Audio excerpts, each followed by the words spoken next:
Lebanon R3 schools. The views and opinions expressed by this broadcast do not necessarily reflect those of Lebanon R3 schools or its staff.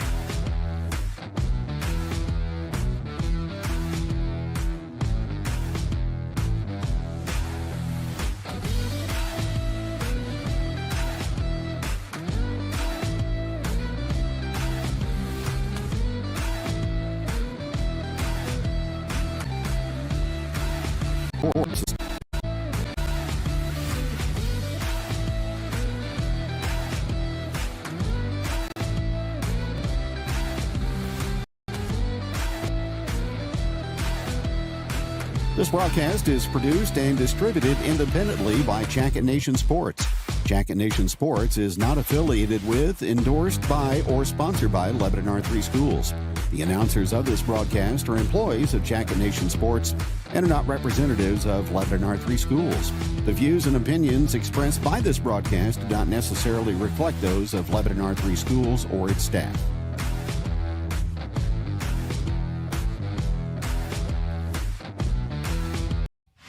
Heritage Bank isn't just another financial institution. They're proudly rooted right here in South Central Missouri, neighbors serving neighbors since 2003. Born from local visionaries who wanted a community-owned bank that invests in the people of the area. Heritage Bank's legacy is built on familiar faces, local decisions, and meaningful impact, helping families, supporting businesses, and keeping money right here where it belongs. Their slogan isn't just a tagline, it's how they operate. Neighbors serving neighbors. That's more than a motto, it's who they are. Thanks to their commitment, Jacket Nation Sports is now able to bring more of your teams and athletes into focus, keeping you connected even when we're not at every game. Heritage Bank, powered by local trust, driven by hometown pride, and proud to stand with Jacket Nation Sports. Time for another edition of Jacket Talk from the studios of LEB TV, brought to you by Mercy, also by Missouri Cooperage, and by Heritage Bank of the Ozarks, with locations in Lebanon, Camdenton, and Plato. I'm Kevin Stubblefield, and yes, our special guest today is David Millsap. I tell you what, you think of Seals and Cross, Simon and Garfunkel, Brooks and Dunn, the old Porter and Dolly. The mini band is coming back together. We are breaking news today because Dave is going to be joining us on Jacket Nation, do some Lebanon football, some Lady Jacket basketball. So welcome back into the fold, my friend. It is great to be back, and it's going to be a lot of fun when we get back in the booth together. You know, it's been about 3 years. I think the game with Carthage in the playoffs in 2022 was our last broadcast on KJL, and didn't really think this was going to come about. But you know, as the world turns, things change, and the symmetry matches up, and you're able to get back together. You know, what I remember is the first game that we did together. You know, we had been rivals. You were at the other network, as we used to say about KLWT, and I was at KJL. And I've been doing ball games for them probably 5 or 6 years. I took a job with Springfield PD. So it was going to be hit and miss being at games. And I was in the academy, was going to go do a basketball game between Lebanon and Hillcrest. And I get over to do the game, and you're there. And you had left KLWT, been out of the business for about a year, and hooked on with KJL. And that was the very first broadcast that we did together, was a Hillcrest Lebanon basketball game. And then I think the rest of that year we worked together, me and you. And then I think Harlan Hutchinson was involved in the broadcast back then, but that started in '94. Harlan was still at KJL as sports director when I came back on as kind of a part-time employee, and then he went back home down to the West Plains area, and that opened the door for me, and I guess the rest is history. You know, and KJ was so good to me, especially in the 90s after I left here and went to Springfield to work, because as you know, it was kind of hit and miss depending on what my assignment was. There might be 2 or 3 years when I was in a special assignment, I never missed a game. And then there'd be games where I'd have to miss because I was rotating, working nights and doing that stuff. And being in the patrol car on the north side of Springfield listening to you do a ball game by yourself. And but KJ was really good, really for the both of us. And my very first game with them was 1977. I got hurt at Parkview. We played a game at Parkview, and I got spun around an option play. I was a quarterback, not a very good one, and got stuck in the ribs, broke a rib, played the rest of the game. One of the best games I ever had because I didn't turn the ball over. That was rare. And Ed Sisson put me in the broadcast booth, and I did a couple of games with Lebanon Hall of Famer Ed Sisson. I can still see Ed to this day. He would do a broadcast, not with a headset. No. He had a handheld microphone in front of him. Absolutely. And when we were doing the game together, and I remember we did the Kickapoo game. I remember it specifically because Lebanon won that game. That was the year that we won 2 football games. After losing 42 in a row, we beat Hillcrest 6-0, I think, and then we played Kickapoo at home, beat them, but we shared that microphone back and forth.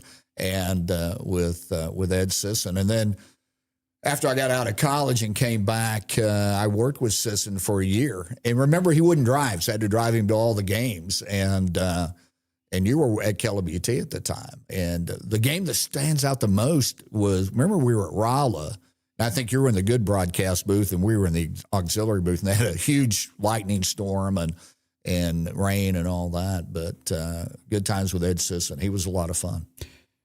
Speaking of me getting the preferential treatment on the booth, nothing will equal 1991 at Sedalia. I was able to get there first, and I got the warm press box seat. You and Bob Ale were up on the roof, and it was 5 below zero that night. 5 below zero, last regular season game.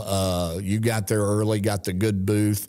I'm up top, and I mean, it is freezing cold. And that night, for some reason, I wore cowboy boots, and my feet were freezing. I'll never forget, Bob Ale turns to me as we go to halftime, and he goes, "What do you want to do at halftime?" And I go, I don't care what you do, but I'm going to the car. And so I went to the car to warm up and came and did the second half. And after that game, I can remember going to Hardee's at Sedalia and get those cowboy boots off. And I had to massage my feet to get the feeling back in. But that was miserable to do a football game.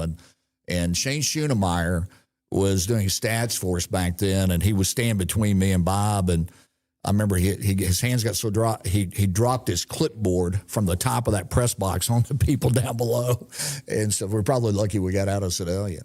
You know what? That Sedalia has a new football stadium now, or recently constructed, but that old Jenny Janes Stadium, you and I did a game from the rooftop one night. I think it was 1997 when Chuck Blair was the head coach. Right.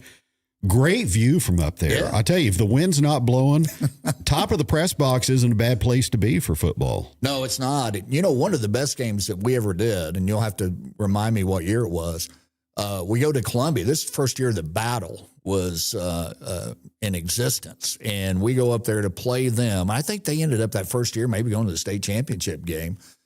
It may have been one of the best games I think Lebanon's ever played. And we sat outside and did that game, and we had a great view of the game. And it was a great football game. One of the best high school football games I think we've ever done. And was that Columbia Battle, and it was outside. But, I can remember, early on, I was doing a game with Mike Ward, and you remember Mike. And we went to Warsaw and did a game between Warsaw and Salem. You know, back then, KGL would do a game of anybody playing. And we did a playoff game up there, and it was raining on top of the press box. And the only thing I could think of is we're going to get electrocuted out of this deal. Your time at KGL, very interesting, not only doing high school sports, but you did MIAA basketball. Yeah. Got to do Southwest Baptist University basketball and football. Basketball was really good during that time period. It was during the time of Jerry Kirksey. I'm going to say somewhere between 88 and 91 we did those games, and ended up going to the Elite Eight in Springfield, Massachusetts. And,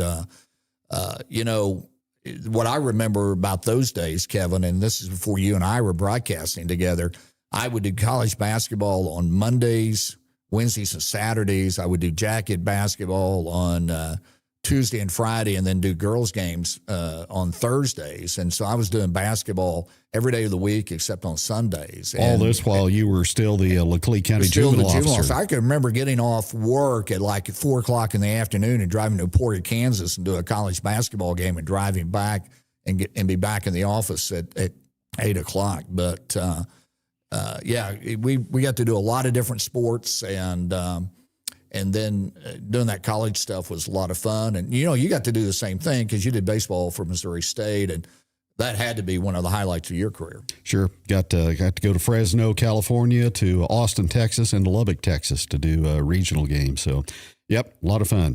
My first broadcast ever was September of 1981.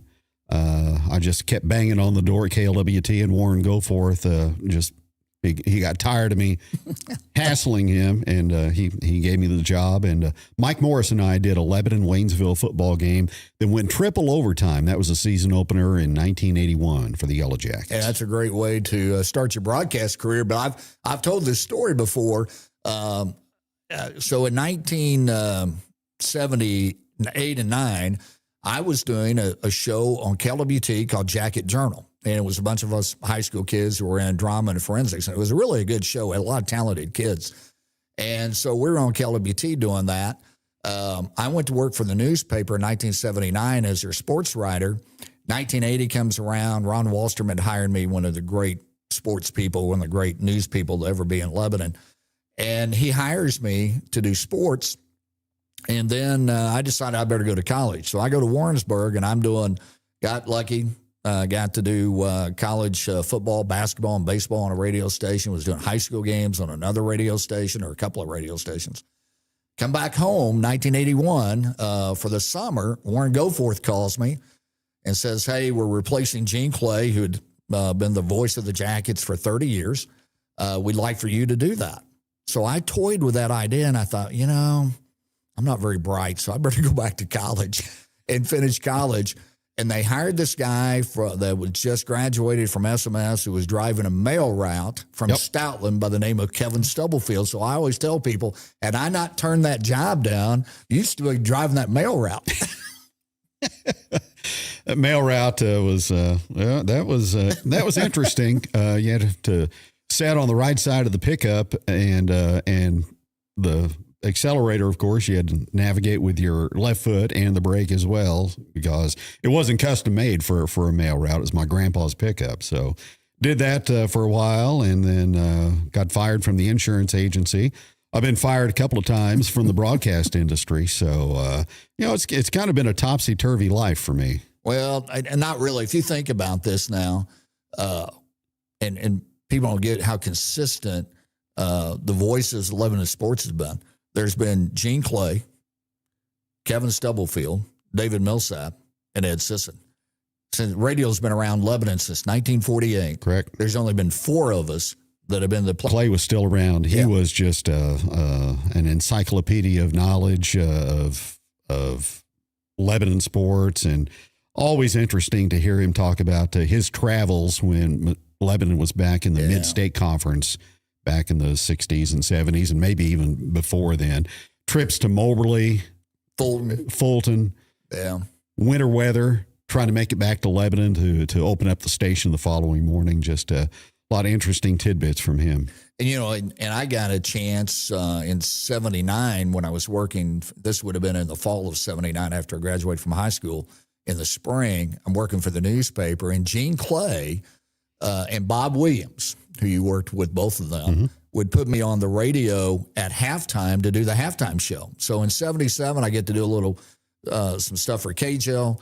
In 79, I'm getting to do stuff with Gene Clay, legendary voice, and Bob Williams. I'm doing their halftime show for them. And then during the basketball season, I'd be setting up the next Gene Clay, and I'm taking notes so I could write the article for the newspaper. He'd take off his headset and just hand it to me. And I would yell and scream. I can remember he wrote a note to me. We're doing the Lebanon tournament. He writes a note to me, quit yelling, and into that headset. But, anyway, Gene Clay meant a lot to both of us. We got to know some great people in this business, like Ed Sisson, and I mentioned Ron Wallstrom, and what a tremendous person he was as a writer. He'd been the sports editor to Daily Record and then the managing editor, but he could sit there and describe, I'll never forget, him describing the Lebanon basketball tournament being played in the old gym. And I'm not talking about the field house, the other one at the Wallace building, the smell of the FFA popcorn. And I mean, he just would put you in that seat. And what a great person he was. My first memory of Lebanon basketball was going to the Lebanon tournament at the field house, and that was a gigantic tournament, a lot of great teams. Dixon was there one year and won it, but that was a great event. Mentioning Gene Clay, he asked me to allow him to do a broadcast at Boswell Auditorium so he could claim that he had done games at all the Lebanon facilities, and I was more than happy to do that for him. It's interesting you bring that up because you're on one side of the Boswell doing the game for KWT, and I'm on the other side doing the game for KJL. I see that. So this is back when we used to monitor the station through the radio. Your headset was plugged into the radio. So I turned to your broadcast, and I'm listening to your broadcast as I'm broadcasting the Lebanon game so I could hear Gene Clay. And that's what it meant to me, just to know Gene Clay and the opportunity that he gave me. And then for you to do that, that's such a class act. And but to sit there and do a ball game and describe it while listening to the other radio station, you don't hear that very often.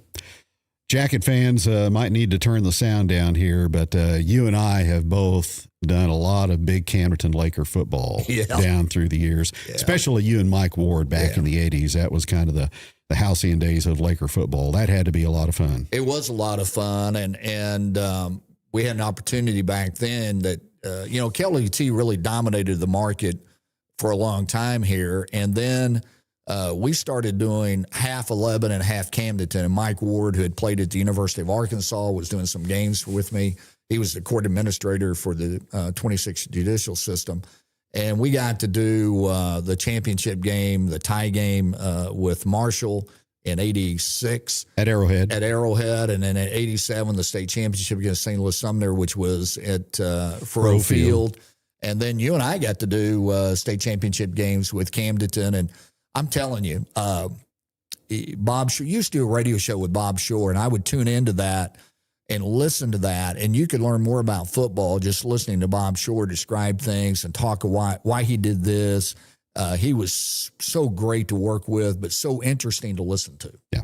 We got to do Camdenton state championship games at the Edward Jones Dome in St. Louis in 96. They lost to Excelsior Springs. 99, beat Helias, one of the best games that we had a chance to do, and then they beat Afton in 05, and the Lakers have not been back to a championship game since, but that was Laker football. They really set the standard back in that time frame. Well, they certainly did, and one of the great things about KJL, and we got to do a lot of basketball games at the Blue and Gold, so we'd get to follow other teams, and then if Lebanon didn't make it into the playoffs, whether it be basketball or even baseball, we got to follow other teams. So, those connections that we made over the years, and we got to do some exciting stuff. You talk about that win over Just City Helias, I believe it was, with in the final seconds, I think on a hook and ladder play, that Camdenton wins the football game. Yep.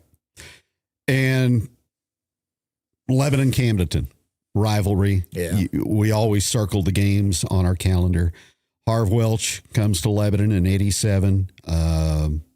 Lakers own them at that point in time. Lebanon goes off the schedule for a while. They get back on the schedule. And 91, 92, and 93, Lebanon defeats Camdenton. And that really kind of helped to turn the Lebanon football program around. Yeah, Harv Welch turned us around. And then, of course, Will Christian has made it a dominant program. But those were big years because we had suffered. I mean, the years that I was on the football team, we were 0-42, 5-5 my senior year, and I didn't play my senior year. But just struggled through the 80s. And Harv Welch got here, and he really changed the mentality of Lebanon athletics, and not only in football. I mean, we got better in football. We got better in basketball. We were always pretty good in baseball, but we kind of went to a different dimension there. And so there was a lot there, and that started that rivalry. I remember Bob Shore one time. We talked to him one time about the rivalry between Lebanon and Camdenton, and this is before we were really successful. He said, we're everybody's rival, and he goes, and that's true. And finally, we started upholding our end of the rivalry during the Harv Welch years, but that was really fun. Yeah, for it to be a true rivalry, somebody else has to win a game. Yeah, exactly. Every now and then you got to come up with a victory or just another game on the schedule and stuff. And of course, once Will Christian got here and turned this program into what has become really a dynasty. And you can't say enough about him. I mean, he comes to talk to Rotary, and I remember leaning over to Doug Wade, and Doug and I played high school football together. And I said, I could listen to Will Christian speak all day long. And he made that game between Camden to really mean something. And it was just a lot. It was like doing the Chiefs and the Raiders back in the day when we grew up. Or remember the rivalry between the Cowboys and the football Cardinals.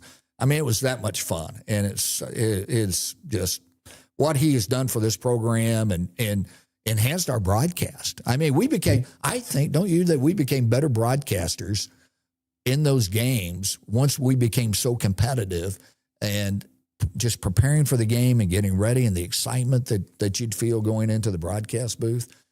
We owe a lot to him. Absolutely. We owe a lot to Dave Plasmeyer for Lebanon baseball because he elevated that program, and getting to do Final Four in 2002 at Columbia, that was fun.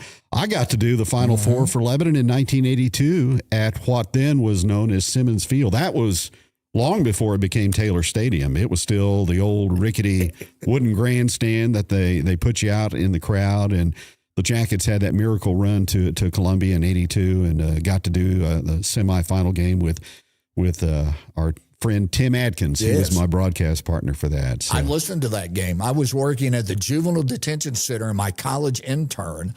I was a college intern in 82, and my tie to that team was I coached those kids during the summer. And they have a losing record. They get into the district. They win it. They go to the next level and win that, end up in the Final Four. And Dave Plasmeyer will tell you, it probably saved his job because I'd played for him in 79, his first year. We weren't very good. I think we were 9-12, something of that nature. In 80, they weren't very good. 81, they weren't very good. In 82, they struggle. All of a sudden, they get hot. You got Mick Bauman and Matt Smith on that team, and Bauman may have been one of the best players to ever play here. Randy Lemery was on that team, and Robbie Sinkowski. I'm trying to think of all those names of people that they got hot. Alan Simpson, who we see a lot refereeing and officiating baseball games. So anyway, they end up going to the Howder twins. I can't leave them out. Glenn and Lynn. And they played for me during the summer. Anyway, they get hot and they win that. And Dave Plasmeyer doesn't have a losing season again for like several years, and then goes to the Final Four. And my tie to that, my son Jason was on that team as a sophomore. They had a losing record then. And they get hot, and they had Nick Admire, but the Chris Knoll, left-handed pitcher. And we got to go do that championship game. Dave Plasmeyer, from a standpoint of that coach that produced or exuded ethics, he's that guy. Class act. Oh, man, I'm telling you, you couldn't find a better person. He turned into a really good baseball coach, and he worked at that. And I got to coach with him in 1988. He asked me to be his freshman coach. And he became the best practice coach I think I've ever been around. And I can remember that 2002 team, they've been at the Willard tournament. Remember, they didn't play well at all. And we're getting ready to go to districts. And he had a nighttime practice, and he let me go to the practice. And I'm sitting up in the stands, and I'm watching them practice, and he's drilling them and for about 2 hours. And I'm watching them play, and I go, man, it's not even the same team that we just watched at the Willard tournament. We did those games on the radio. And then all of a sudden they got hot, and that practice made the difference. Yep, that was kind of an amazing transformation with that team. Played Glendale in the state sectional in Springfield. Lucas Harrell, professional baseball pitcher and a very successful one.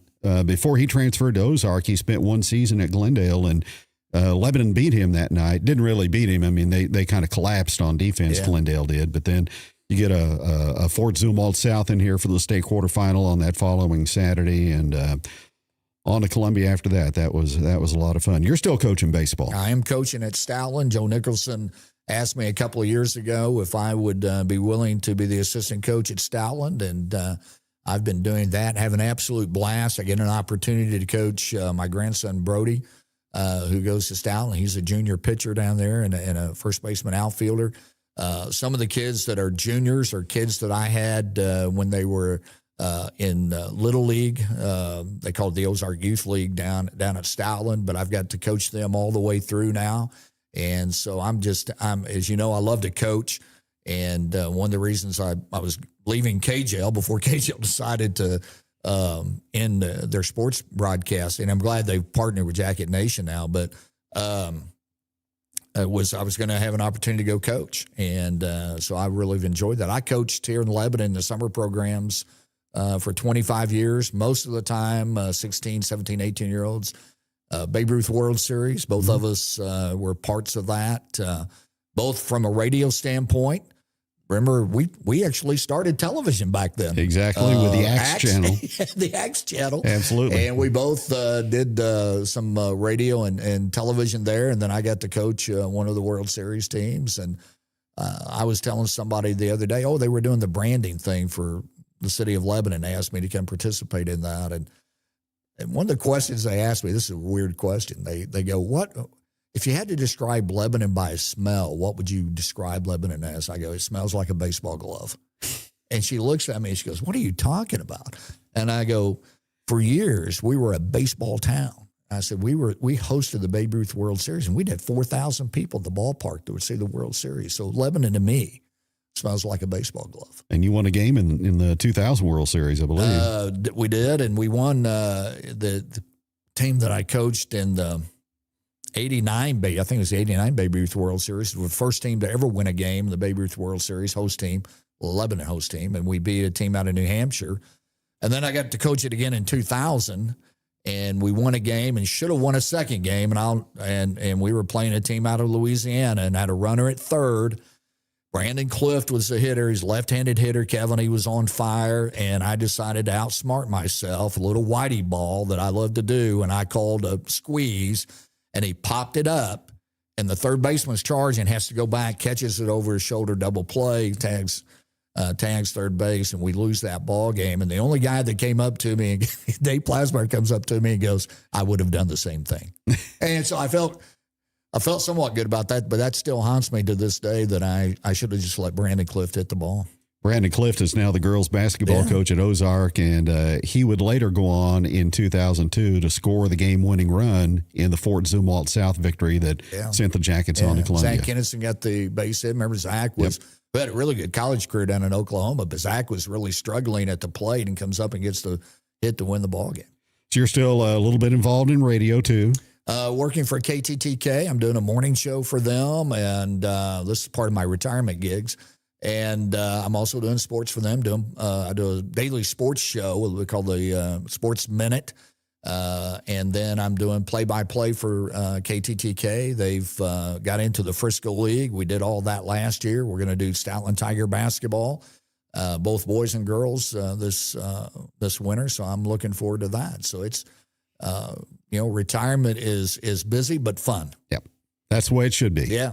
Don't retire from something, retire to something. Exactly. Well, you've done that, and congratulations on your years of public service in law enforcement, Laclede County Juvenile Officer, Springfield PD, and the greatest sheriff in the history of Laclede County. Well, thank you. I appreciate that, and I appreciate the fact that you had to put up with all that. I got to tell one last story. We're at the Blue and Gold. We're doing one of those 9:30 in the morning games where it's two teams we've not seen play. I don't remember who was playing. And I'm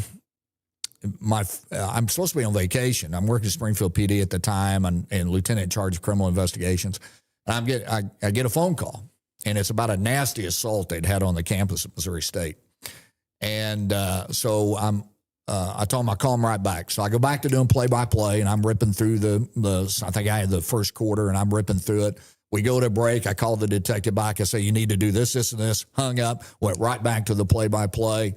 Next break, same thing. Then we go to in between the first and second, you're going to do the quarter. I looked over at you, and I said, I'd like to see Joe Buck do this.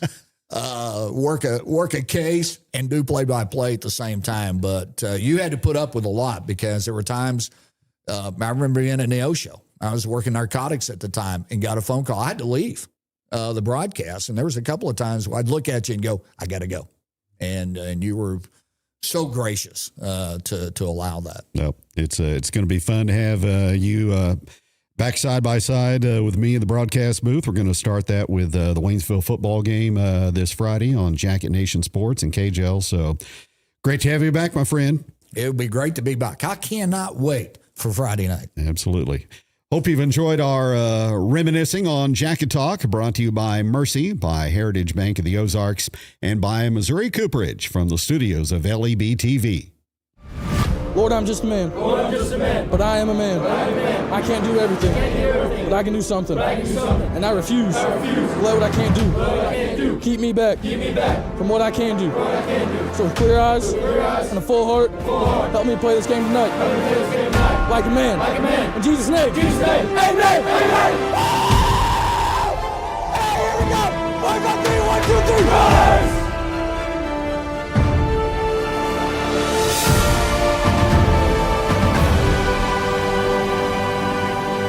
Get up off your feet. Let's go. When your work demands more than ordinary.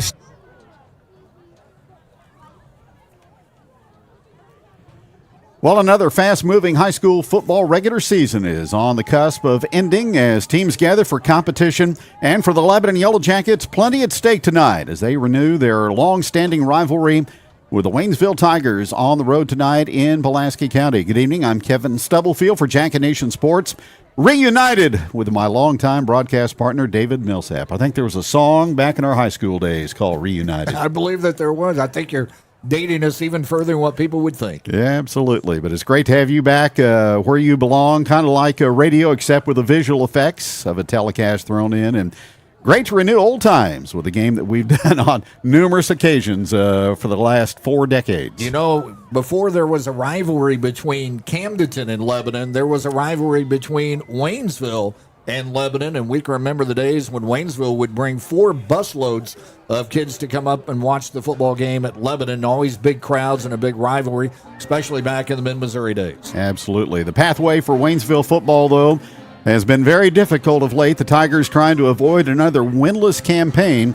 Waynesville has dropped 22 in succession, 754 days since Waynesville's most recent victory in varsity football. The Yellowjackets try to wash away the bitter taste of last week's 1-point controversial loss at Glendale. LHS coming into tonight in need of a win by at least 13 points and a capital city defeat at Belleville, East Illinois by 13 in order to capture the Class 5 District 5 championship and a first-round bye for Halloween. This is the 64th all-time meeting between these two schools in football going back to 1954, and the Yellowjackets have the upper hand in the series, 33 wins, 29 defeats, and 1 tie. It's Lebanon and Waynesville, week number 9 of the Friday Night Lights, and it's set to come your way from the 573 next on Jacket Nation Sports.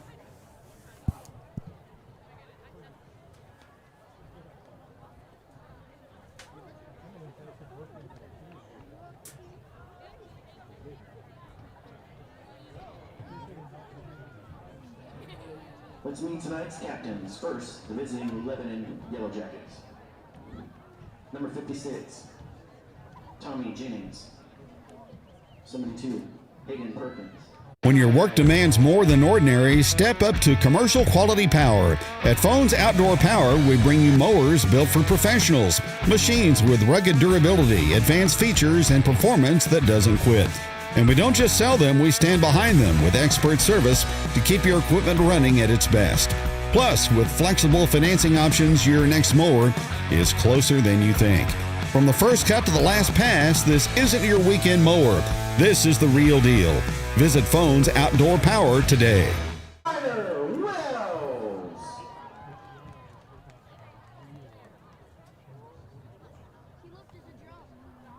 Tonight's football game is not only an interscholastic competitive matchup between these two schools, it's also an extended educational experience for the student athletes.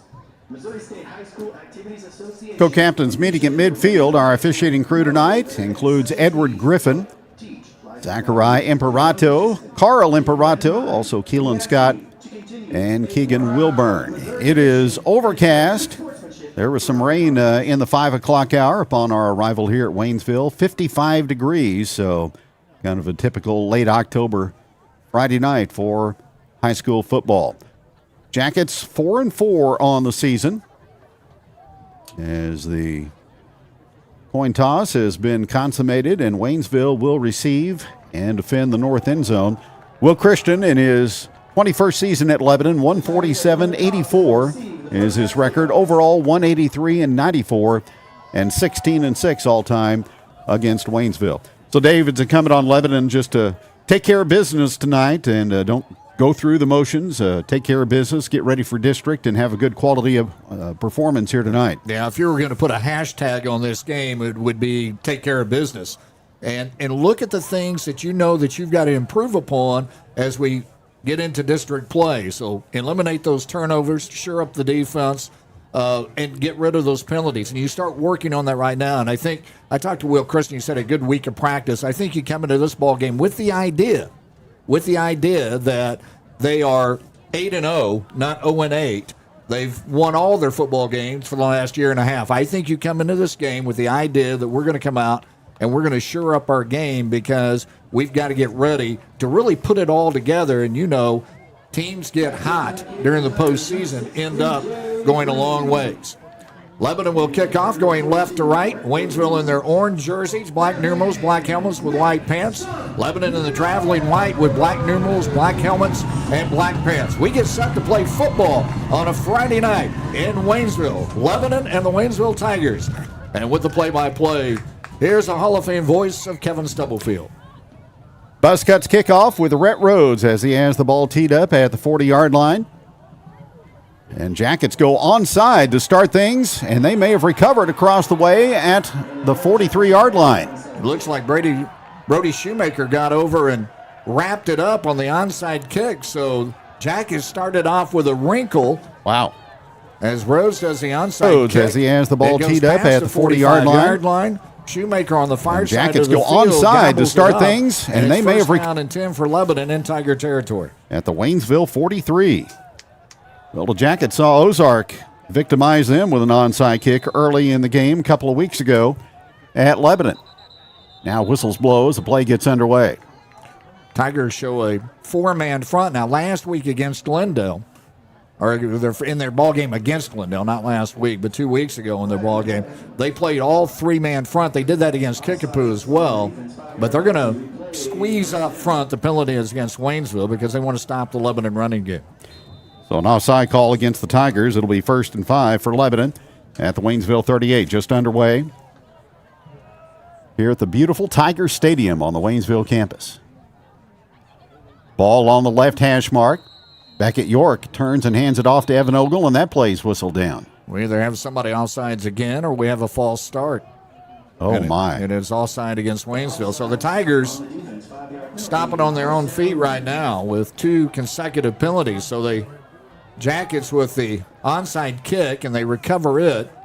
So that's a turnover on the Tigers side, and then they come out and they commit 2 penalties, and the Jackets haven't even run a play, and they're now at the 33-yard line. And they have a Jonesy's Travel Center first down. And now another stoppage of play.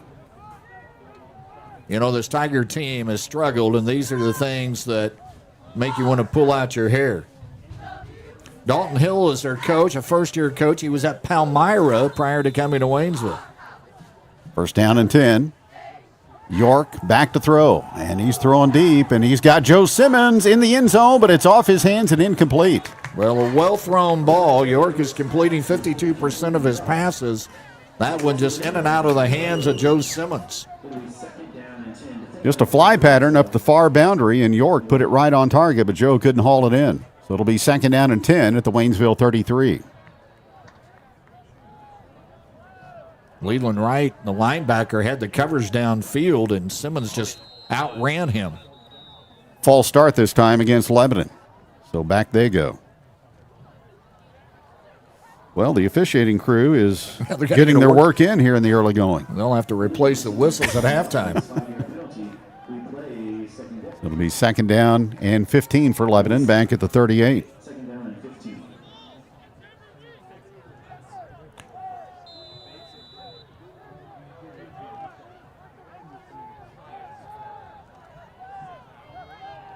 Braden Christian, the fullback.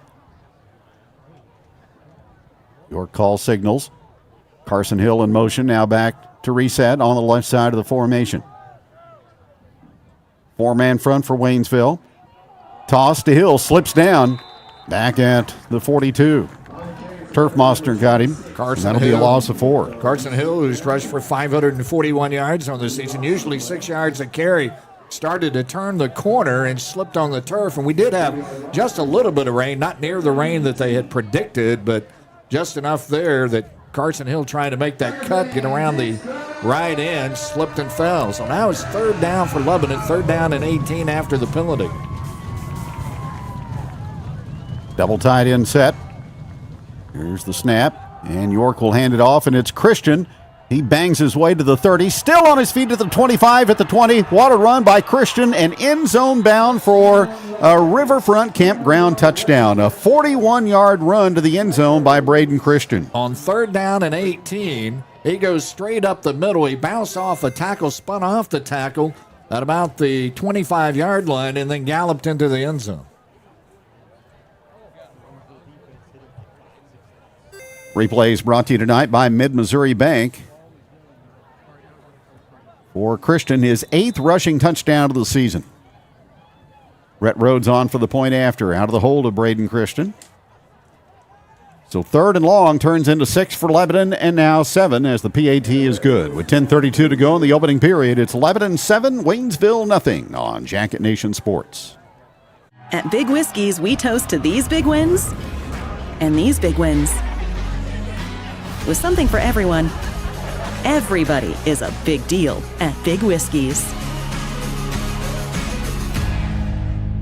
All right, Jacket fans, huddle up. When you need vehicle parts, think local, but act global. Premier Auto Rebuilders and Truck Salvage in Phillipsburg has over 50 acres and 3,000 vehicles on site and a nationwide parts network at the ready. They'll hunt what you need so you get back in the game. Premier Auto, Jacket Nation proud.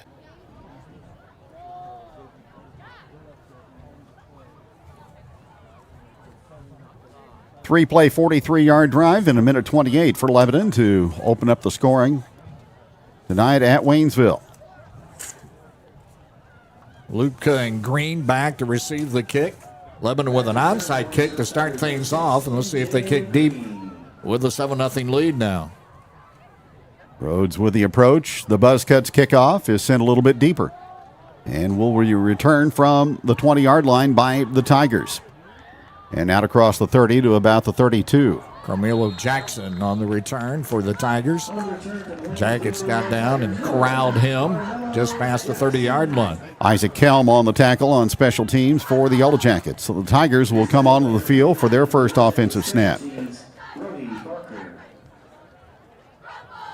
yards on the return. First down, Waynesville from the 33-yard line. So 10:23 to go in the first quarter. Ryder Wells and the Waynesville offense. And Lebanon goes to a 4-man front. Out of the pistol.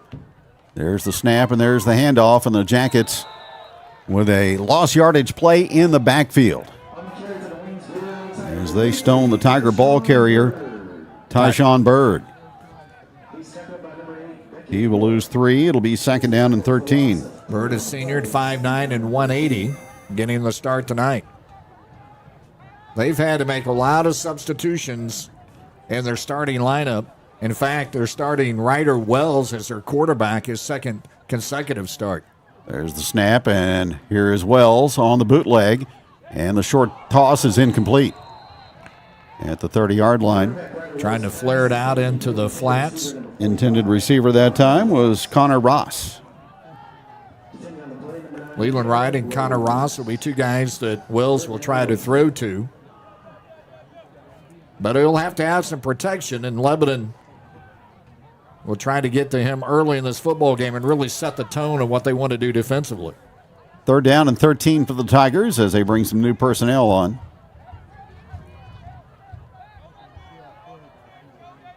Seven 0 Yellowjackets here in the first quarter on a Braden Christian 41-yard touchdown run. Wells takes the snap. Here comes pressure. And the throw on the out route is going to be complete out to the 39-yard line, short of the first down. MJ Green on the catch. Austin Yakel, the strong safety, made the stop.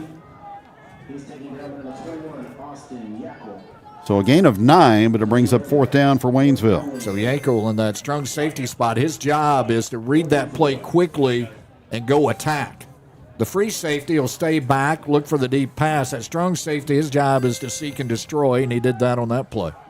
So Lebanon forces a punt, and they will set up the return. Ogle will vacate the premises, and it takes a Waynesville hop. Inside the 25, inside the 20, and rolling dead at about the 18-yard line. So a 43-yard punt with the roll and no return. So backs Lebanon back inside the 20-yard line. They'll start this possession off much deeper than they started the first one. They scored on a Braden Christian gallop on 3rd down and 18. 1st down and 10, LHS.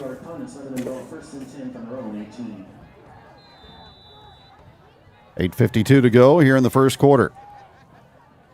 York takes the snap and another whistle. We've had more whistles than we've had plays. False start against Lebanon and back to 1st and 15. And these are the things that, Kevin, I know that Will Christian wants to clean up before you get to next Friday night. You've got to get rid of the false starts, those things that stymie the offense to get into a rhythm.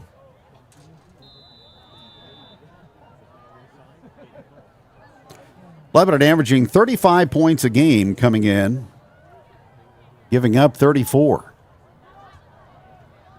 1st down and 15.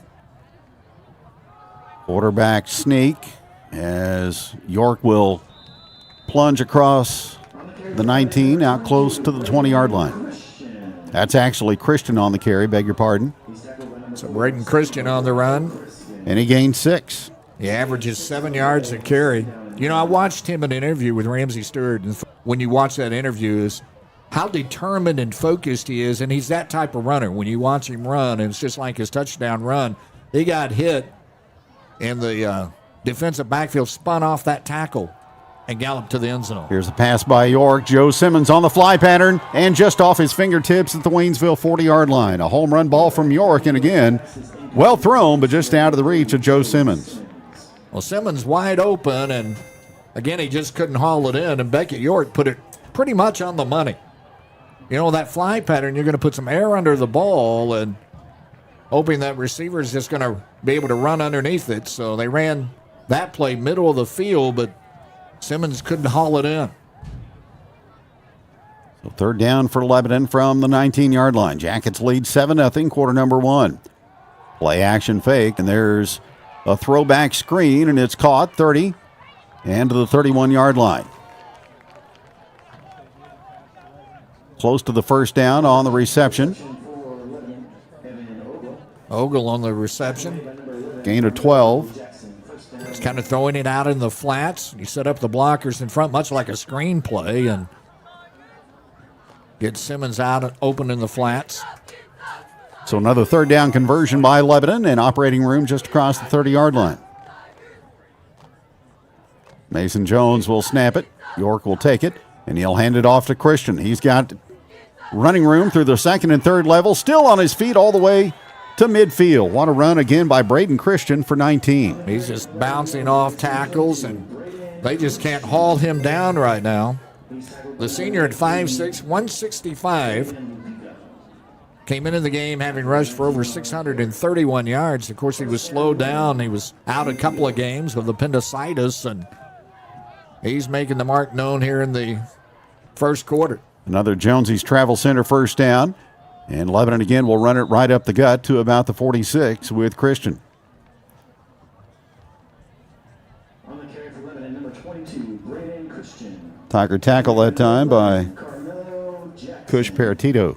Again, just right up the middle, nothing fancy, just running downhill and squaring up the shoulders and taking on whoever wants to get in front of you. 2nd down and 4 at the Tiger 44. 7-0 Yellowjackets. Ogle in motion.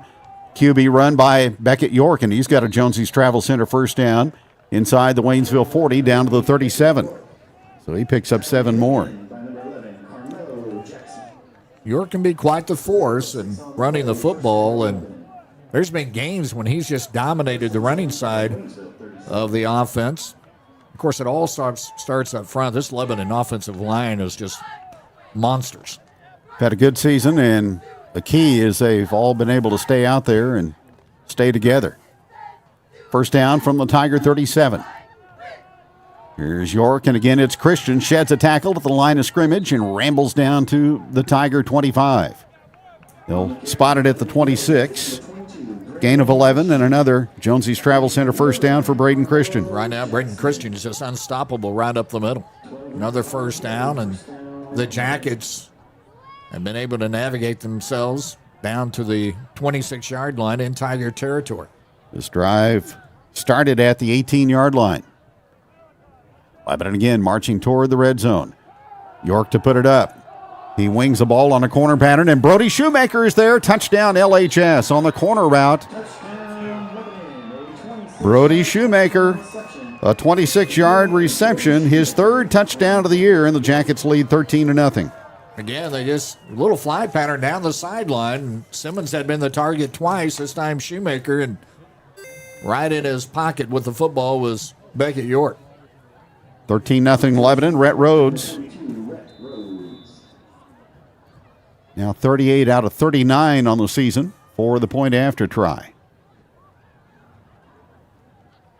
And the kick is airborne and straight through. 5:37 to go in the opening period of play. Lebanon on the road in Waynesville and leading 14-0 on Jacket Nation Sports. Whenever I was here, this was all metal fence. The heart of LHS was family. The best tradition that I can think of with marching band was the marching competitions. Oh yeah, I remember these green shirts. I was most involved with FFA. I also played basketball. I did unbelievably win an award for a poem I wrote.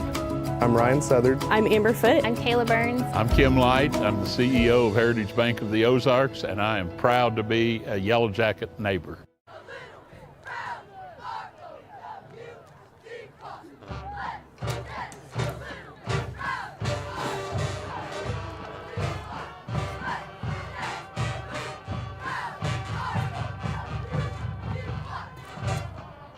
Eight-play, 82-yard drive for a Lebanon touchdown.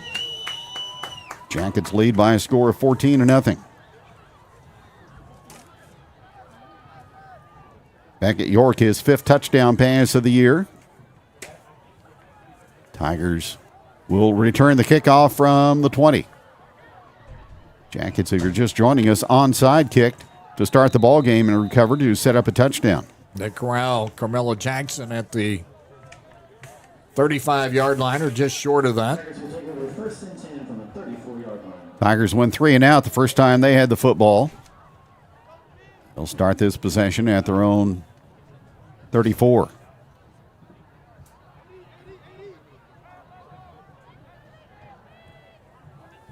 Lebanon looking for their first road win of the season. Lost on the road at Webb City, at Neosho, Nixon, and Glendale last week. Ryder Wells in the Waynesville offense.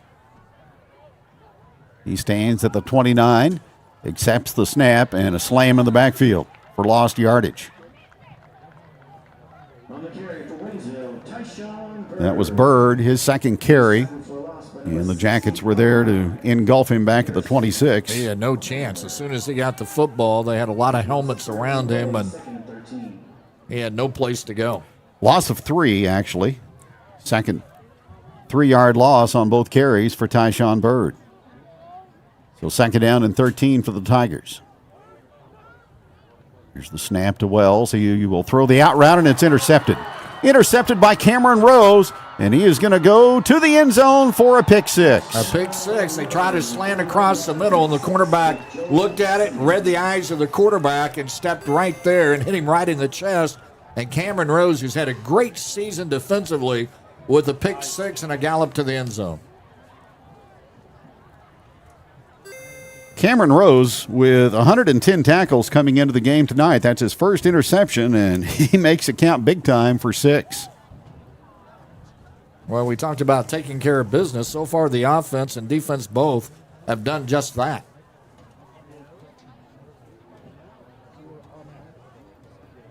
So Rhodes will try for the PAT. 35-yard run back on the pick six. Soccer-style kick is right on target by Rhett Rhodes, and Lebanon goes in front by a score of 21-0 with 4:39 to go. First quarter from Jacket Nation Sports. At Independent Stave Company, our mission is for our employees and our community to flourish. That means supporting Lebanon's people, businesses, and schools today and always. We're proud to call Lebanon home, and we're here to support our hometown every play, every game, and every season. Missouri Cooperage, where community and teamwork always win. Go Yellowjackets!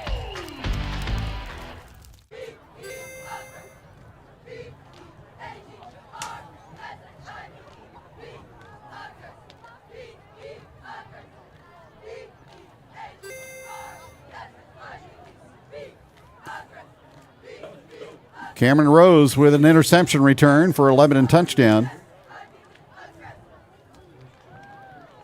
Your odds for winning go up way high when you can get a defensive score. Now the kickoff rolls out of bounds, so Lebanon will be penalized on that. You know, look at that replay with Rose, and he was actually camped there, and the ball was thrown a bit high. But a good read by the cornerback to know where you're going to stay with that receiver. And had the pass been right there, Rose is right on top of him. Pass overthrown a bit, and it's a pick six. Waynesville will have it at their own 35-yard line after the Lebanon penalty. So the Tigers yet to get anything going on offense. Will try now, down by 3 scores.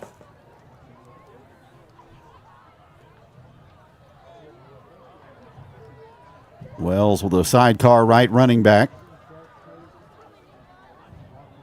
Low snap, and he wings it on a little short pattern, incomplete on the quick game. MJ Green, the intended target, and it's second down and 10. Ryder Wells threw him a fastball that went right through his mittens. He saw the pressure coming, and he unloaded, but it's one of those where you throw the ball almost too hard for the receiver to catch, and an incomplete pass, and it's second down and 10.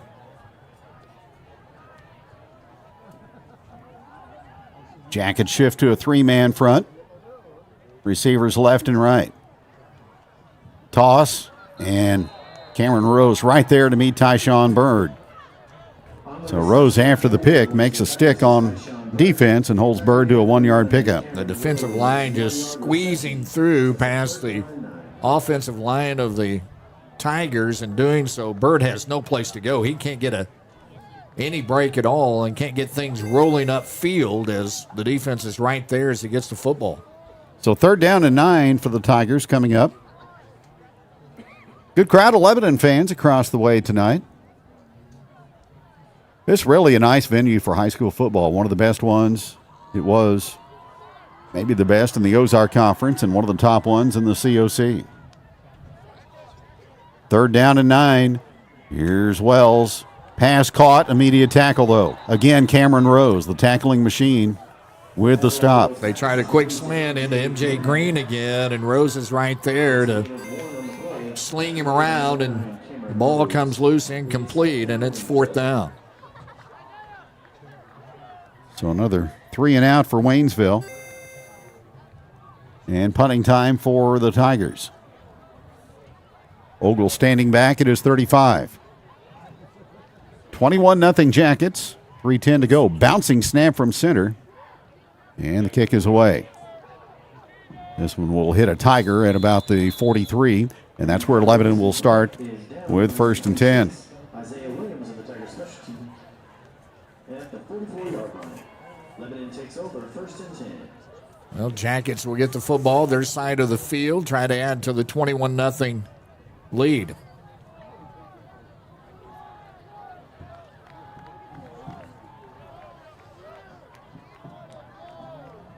White-clad Yellowjackets to the line of scrimmage. York takes the snap from Jones. Whistle goes as the counterplay was underway to Carson Hill, but it will be nullified by a false start. So that's the 3rd time the Jackets have been tagged with that penalty. That'll back him up 5 yards. So first down and 15 for Lebanon. In the Jackets vying for home field advantage in the district, which would enable them to get a first-round bye next Friday. A lot of things to be determined as to what the seedings will look like. First down and 15. 4 down linemen for the Tigers, and again, the whistle toots. And hear that old train whistle blowing in the background. Offside against Waynesville. So the Jackets will get their 5 yards back. Who's saying that? Boxcar Willie? A little Boxcar Willie music there. Third Waynesville offside of the first quarter. I was listening to a Roger Miller tune coming up tonight, Dave, from the 60s. Handoff, fake, and now on the option pitch on the perimeter, it goes to Evan Ogle. He escapes a couple of Tigers, and he races up the far boundary to the Waynesville 35-yard line. 21-yard gain for Evan Ogle, and a Jonesy's Travel Center first down. You know, you brought up Boxcar Willie, and Roger Miller reminds me that he sent out the condolences to the Piercy family. Baldy Piercy died, and he was an avid listener of ours, and he always got a kick out of us talking about country music. He was quite a character. Good guy. First down from the 35.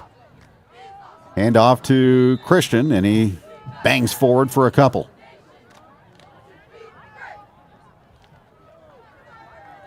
Down to the Tiger 32. Gain of 3. It'll be second down and 7. Take away the penalties, and this offense is pretty much hitting all cylinders. Throwing the football.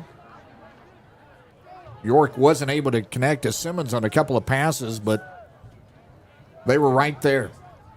2 receivers to the right side for Lebanon, and they throw the wide receiver screen to Shoemaker, and he'll dive forward to the Tiger 28. Tackled by M.J. Green. Got a block out of Ogle. Simmons was there as they throw that quick screen out into the flats to Shoemaker. His second catch of the night. Picks up 4. And we'll bring up third down and about 3 for Lebanon from the Waynesville 28. Last time Lebanon faced third down on this side of the field, Christian went to the end zone. 21-0 Jackets, and whistles will indicate this time offside against the Tigers. So there'll be the automatic first down. 4 offside calls against Waynesville in this first quarter. And a Jonesy's Travel Center first down for the Yellowjackets. Their 7th of this first quarter. Dalton Hill, who took this job at Waynesville, trying to piece things back together. He coached 2 years at Palmyra. He was an all-state football player at Mark Twain High School and then was an offensive lineman at Northwest Missouri State. Dive play to Christian. Straight ahead to the Waynesville 21. Picks up 2. You know, you come to Waynesville and, you know, there was a rich history of football here for a long time under Rick Vernon, and you've got the facilities here to really turn a program around. But it's going to take a little bit of time and a lot of patience. Maybe the final play of this first quarter. York takes the snap, and again he rides it up the middle with Braden Christian, and he will go downhill to the Tiger 11-yard line. Focused and determined. Puts his head down and goes straight up the middle and just plows his way down to the 11-yard line. Jonesy's Travel Center first down ends the opening period of play from Pulaski County, and after one, it's Lebanon 21 and Waynesville 0 on Jacket Nation Sports. Here at Results Advertising, we provide promotional products and apparel for your companies, schools, special events, and even our online fundraising stores. Show your jacket pride by outfitting your employees while still promoting your company. Results Advertising is proud to support all the local teams and schools. We strive for the same excellence as they show in their endeavors. So let us help you cheer on and show your jacket pride. Go Jackets!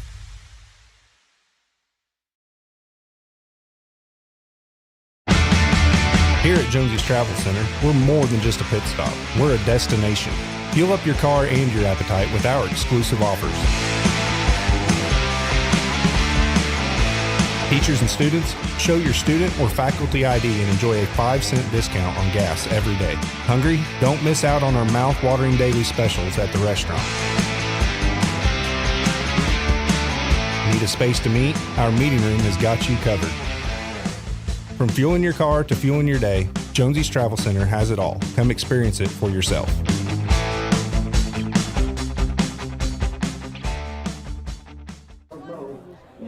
21-0 Lebanon. Jackets in the red zone as we go to the second quarter, and here's Dave. First down and 10 at the 11-yard line. They can get a first down at the 1. The Jackets have scored on every possession and lead it by the score 21-0.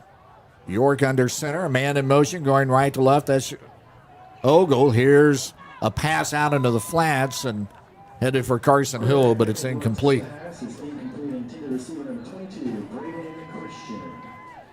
Christian, the intended receiver on that bootleg. Capital City, by the way, trailing 7-3 over in Illinois. Jackets need a 13-point loss by the Cavaliers tonight to secure that top district seed and a continuation of what's going on right now against the Tigers. It'll be second down. Man in motion is Hill. This is York running the ball off the right side, and he will plow his way down to about the 5-yard line. It'll be third down. Quarterback power that time through the A-gap between right guard and center. Down to about the 6-yard line for a gain of 5. Again, they need to get to the 1 to get a first down. They'll just take the trip into the end zone and forget that. York, as you mentioned earlier, really good season running the ball with 530 yards coming in. On third down, here's York calling signals. Takes a snap. It's Christian off tackle left side, dives ahead into the end zone. And Braden Christian is in for his second touchdown of the ball game. That's his 9th of the season. And the Jackets lead goes to 27-0.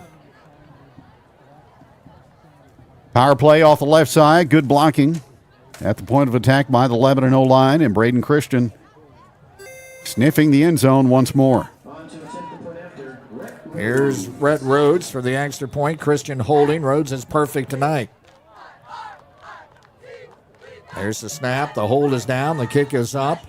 And it is good. And the Jackets extend the lead here in the second half with our score, Lebanon 28 and Waynesville nothing. Let's take time out on Jacket Nation Sports. Farming land, McBride Land Solutions delivers expert landscaping, gravel work, land clearing, drainage, trenching, even habitat services. Fully licensed and insured and ready to roll across Lebanon area properties. Call Matt at 417-664-5719. McBride Land Solutions, land perfected. Tight spot? No problem. Lebanon Dumpster Solutions drops dumpsters where others can't. Fast, clean, and driveway safe. From neighborhoods to job sites, they get it there. Lebanon Dumpster Solutions, cleanup made easy anywhere.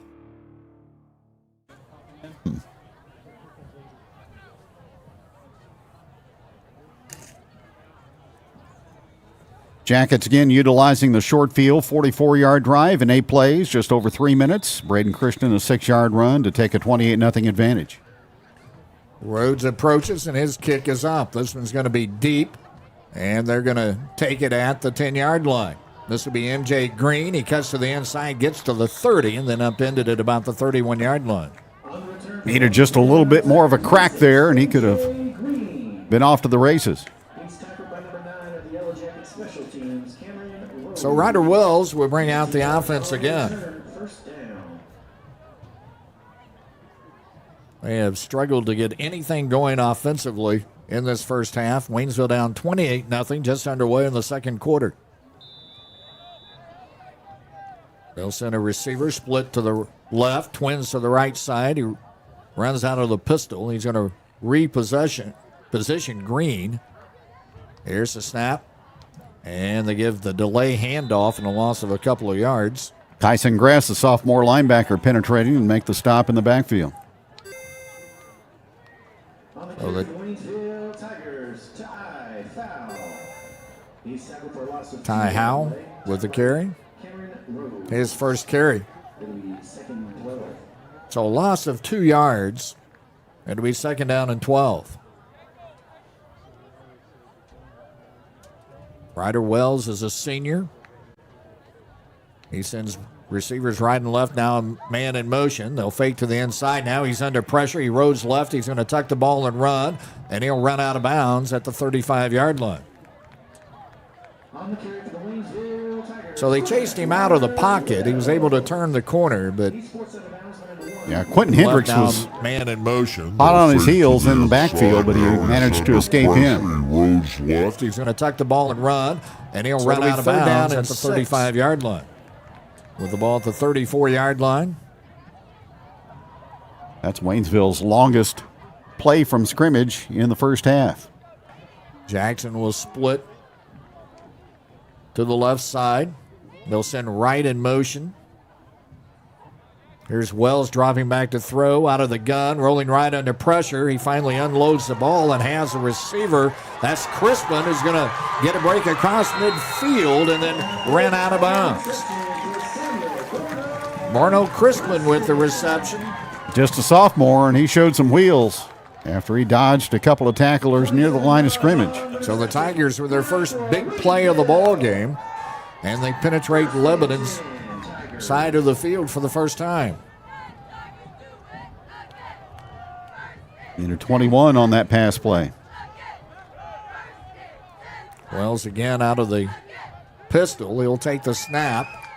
He will hand the football to Crispin, who finds a hole off the left side, breaks a tackle, and rambles down inside the 30-yard line and all the way down to the 24.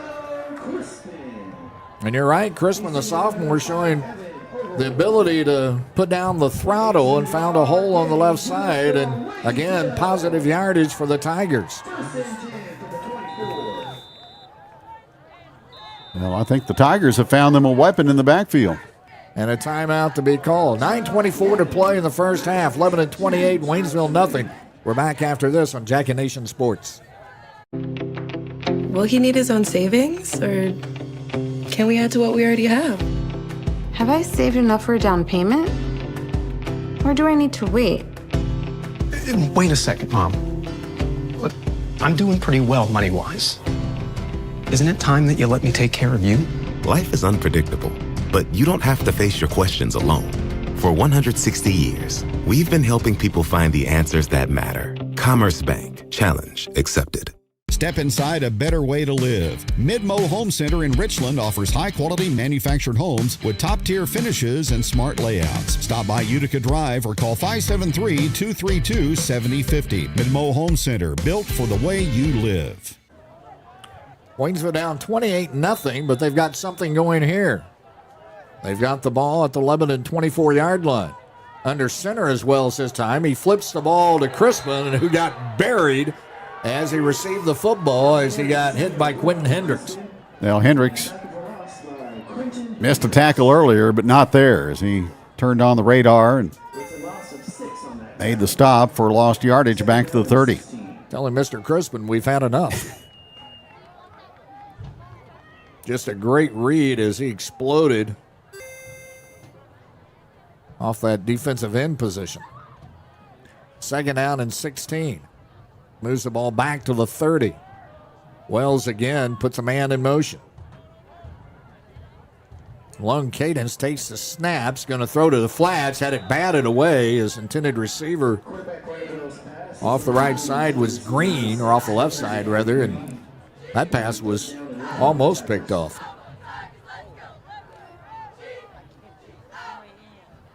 So now it'll be third down and 16. Again, another third down situation for Waynesville. And they've only converted on one. They'll send a tight end to the left side. That's Mitchell. They'll split a receiver to the right on a passing down on third down 16. Again, man in motion. That's Green.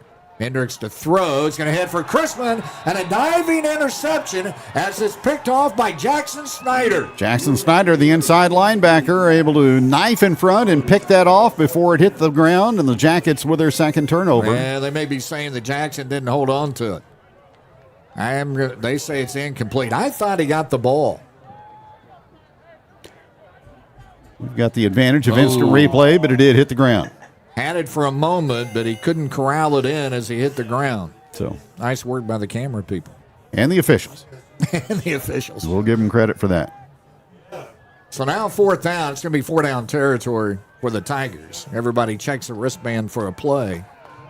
With the ball at the 30-yard line. Trips to the left side. Single receiver split right for Ryder Wells.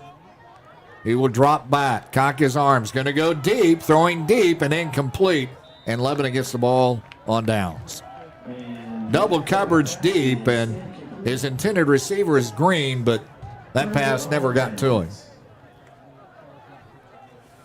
Replays tonight being brought to you by Mid-Missouri Bank. And production and travel tonight from Waynesville, courtesy of Heritage Bank of the Ozarks in Lebanon, Camberton, and Plato.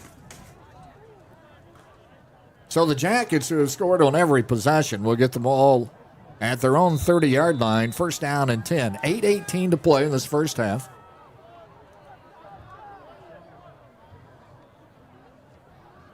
Beckett York underneath the center. On the counter play, they give the ball to Ogle. He'll dance around up to the 35-yard line.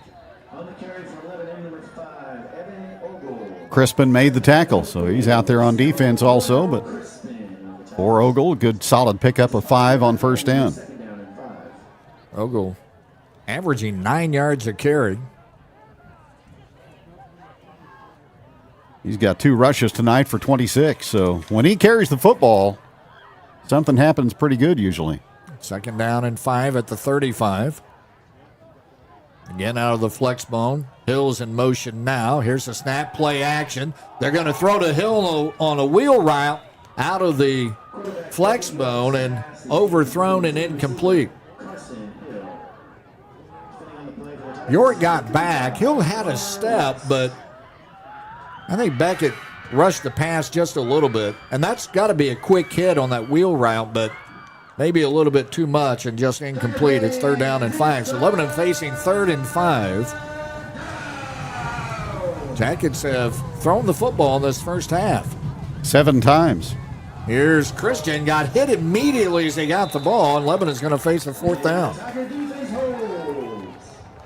Typho was there to make the hit initially, and they read that well as Christian got the handoff. He had no place to go, and Lebanon's going to punt the ball for the first time. Jackets 47% on 3rd down. Coming into the game tonight, they were 2 for 2, but failed to convert there, and they'll give up the football. Rhodes will do the punting, and MJ Green drops back at his own 30-yard line. Rhodes will punt from the 20. Snap is there, and the punt is away. A high spiraling punt. Green's going to let it bounce. It's going to roll away from him. Going to take a Lebanon roll, and Green's going to pick it up and get smothered. There's a time to make that play. That wasn't the time. Isaac Kelm was there to make the tackle for Lebanon. 40-yard punt with a roll by Rhodes and good kick coverage by Lebanon. And as you say, a risky, dangerous play by the returner. It gets smothered. They had to chase it down, and that allowed Lebanon to get coverage people down the field rather quickly, and he got buried as he picked up the football. So the Tigers will have it 1st down and 10, trailing 28-0. They got inside Lebanon territory, but turned it over on downs the last time they had the football. Man in motion going from right to left. Wells dropping back, now rolling right. He's going to throw it out into the flash to MJ Green, and he'll get a couple of yards out of that, and that will be all he will get. Cameron Rose, Eric Nichols, jolly on the spot to make the tackle.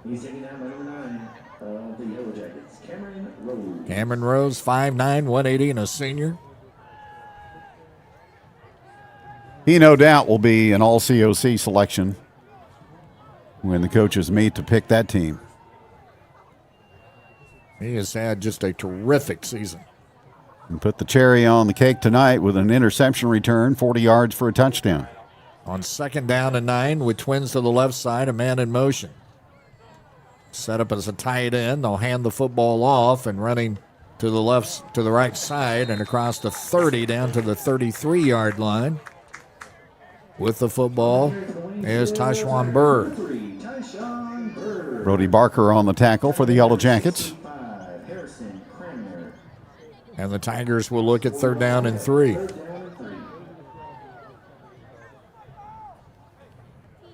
Connor Ross is the guy you'll see in motion most of the time for the Tigers. He'll set up on the left side in a slot position. They'll have receivers right and left, and they'll run the draw play, and Tyshawn Bird will go back to the huddle and say, let's don't do that again. Harrison Kramer just buried him. Loss of a couple of yards.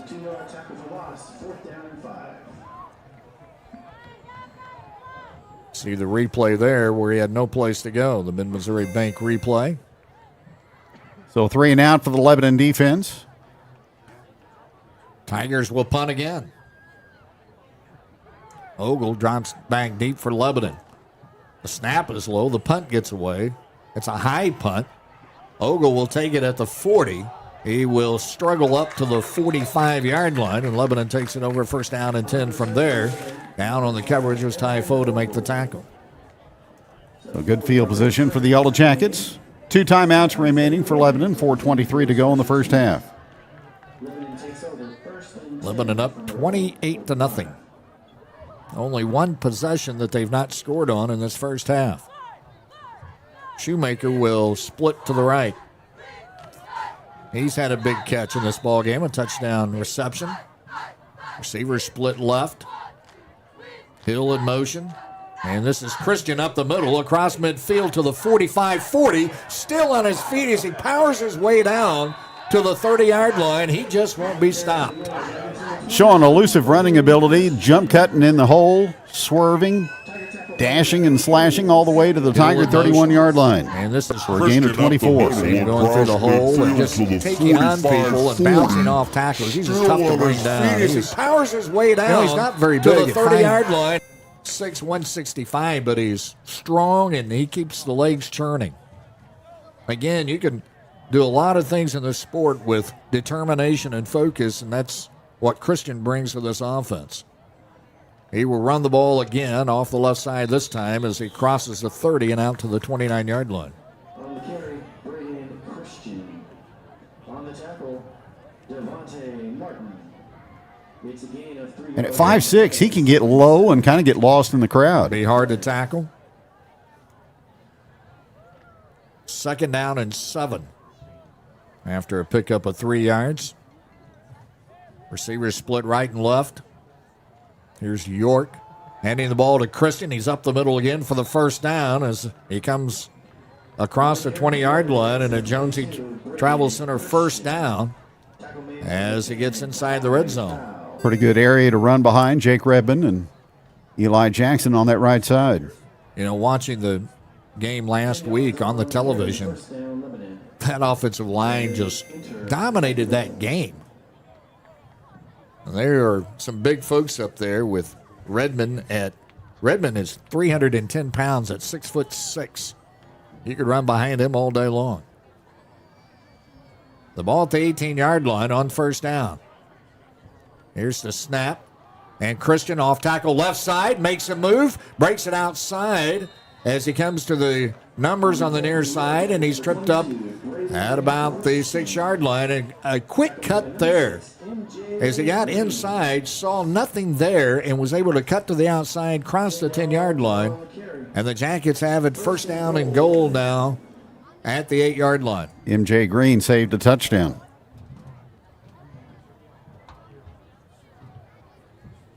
That's 11 Jonesy's Travel Center 1st downs for the Yellowjackets here in the first half. What's interesting in watching Christian run also, and if you've not seen him in person, is his ability to cut. He's in the backfield by himself. They'll run the counter play to Ogle, and he'll get down to about the 3-yard line. On the carry for Lebanon, number 5, Evan Ogle.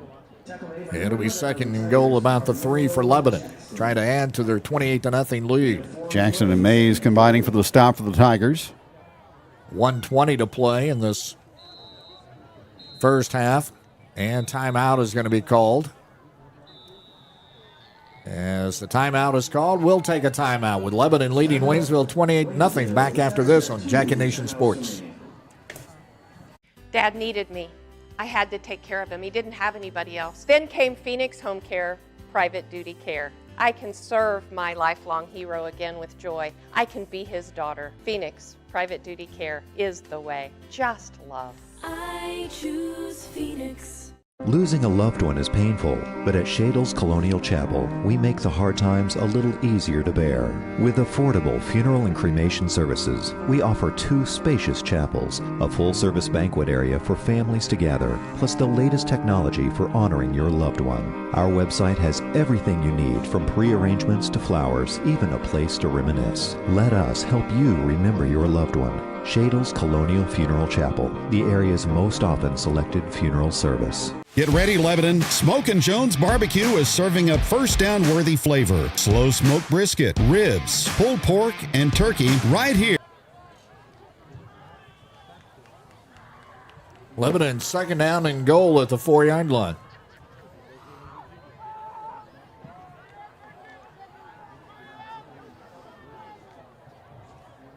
Jackets trying to punch it in. Add to the lead. York under center. This is Christian off the right side, and he got wrangled down after gaining about a yard. Penetration into the backfield that time by the Tigers' Carmelo Jackson. It's 11 3rd and goal now at the 3. Of course, you'd love to get 35 points by halftime to get it into that running clock mode for the second half. Want to accelerate this game as quick as you can. You've done a lot of positive things in this first half. On 3rd and goal at the 3. This is York on the quarterback draw, and he gets down to the 1-yard line, so now 4th down. Again, Carmelo Jackson there to blow it up.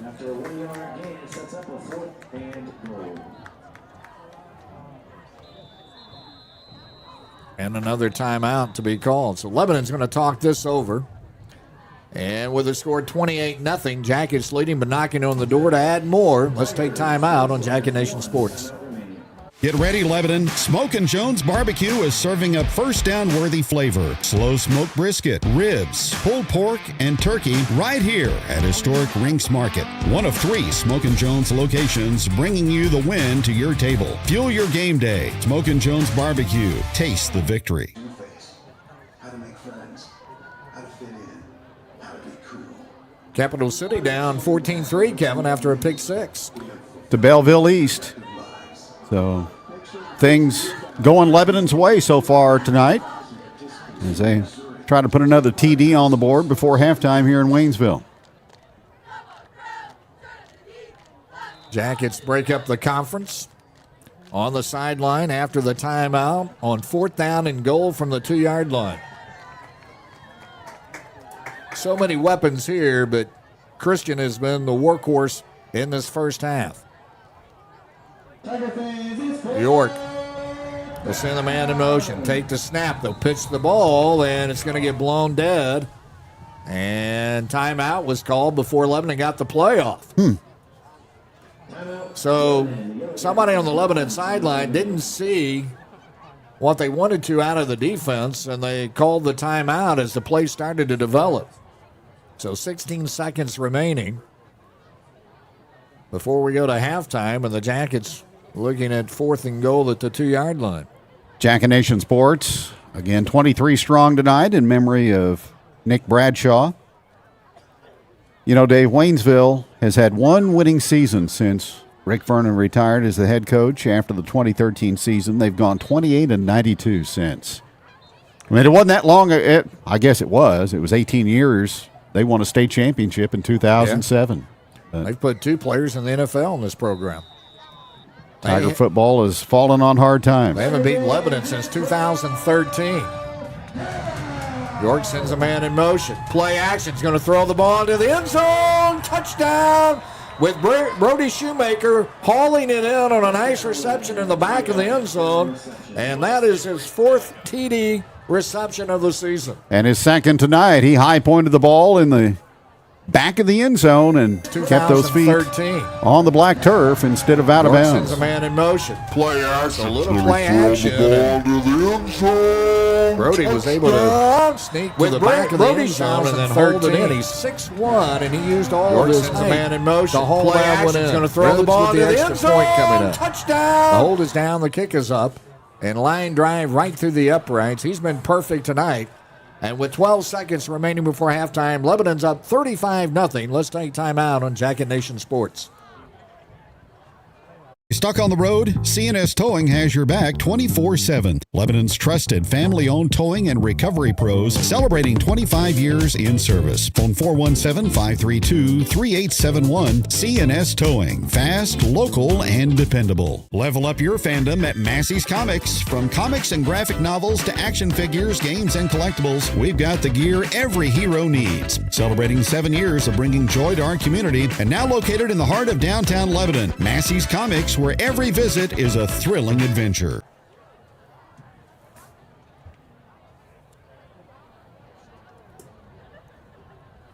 Well, the Riverfront Campground touchdown by Shoemaker puts it a 35-0 ball game.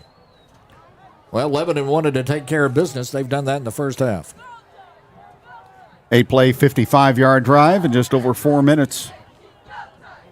So the Jackets have come in tonight and so far taking care of business in Waynesville. Here's the buzz cut kickoff coming toward Waynesville as Rhodes waits for the signal from the official. Turned out to be a very pleasant night here. They talked about how it was going to rain and be cold, and actually it feels a lot like October football weather. Rhodes with a little squib kick again, and he's going to roll it, and it's going to be picked up at the 40, down to the 41-yard line. So not an onside kick like we saw earlier, kind of squibbed it through the middle, but it was handled by the Tigers. I think it was Typho that picked it up. And the Tigers will have the ball at the 41-yard line with only 9 seconds remaining before halftime.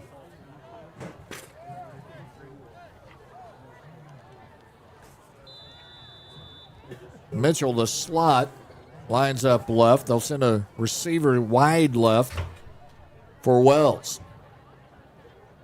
They may just chuck it to see how far it will go. They don't. They hand the ball off, and they hand it to Bird, and that will be the final play of the first half. It's been all Lebanon as they made the trip up the interstate to Waynesville, and the Jackets lead at halftime 35-0. And we're back after this on Jacket Nation Sports.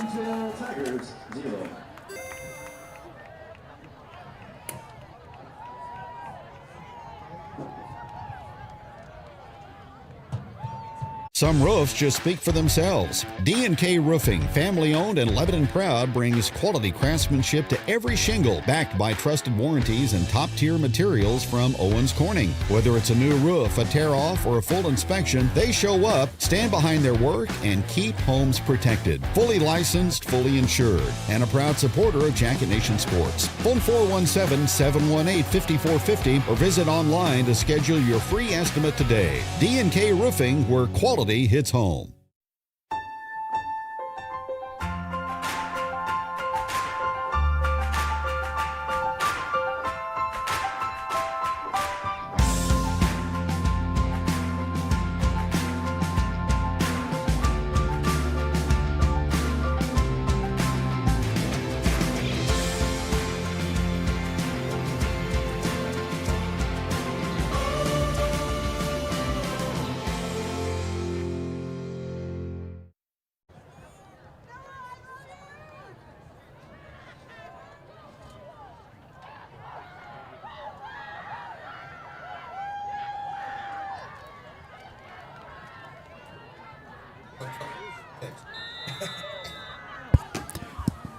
Well, the Waynesville Marching Band, they did a great job with the Star Spangled Banner tonight, and they are set for their halftime performance here at Tiger Stadium. Recapping the scoring, as Lebanon leads this game at the break 35-0. Braden Christian with a 41-yard run to start things offensively for Lebanon.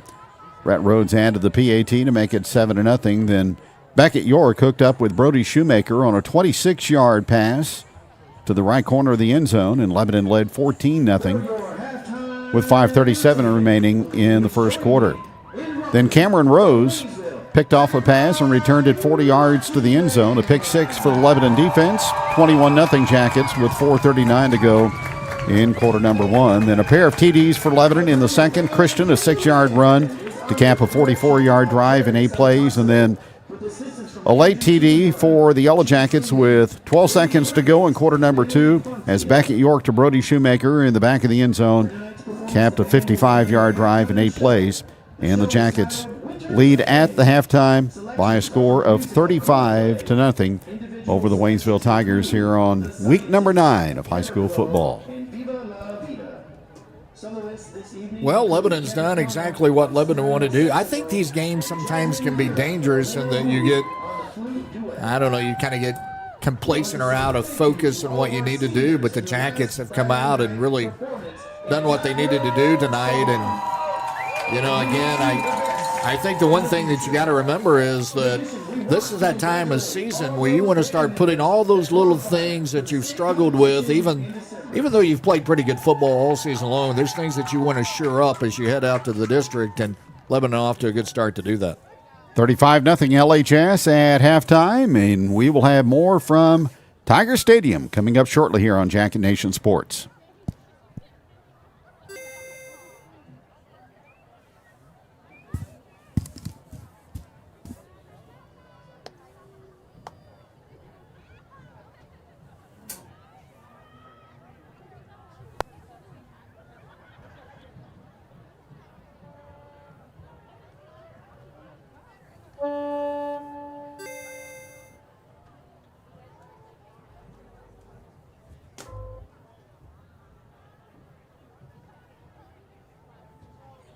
Not satisfied with where he's at ever, and it means the world that he doesn't just want to be good at baseball, he wants the team to be good at baseball.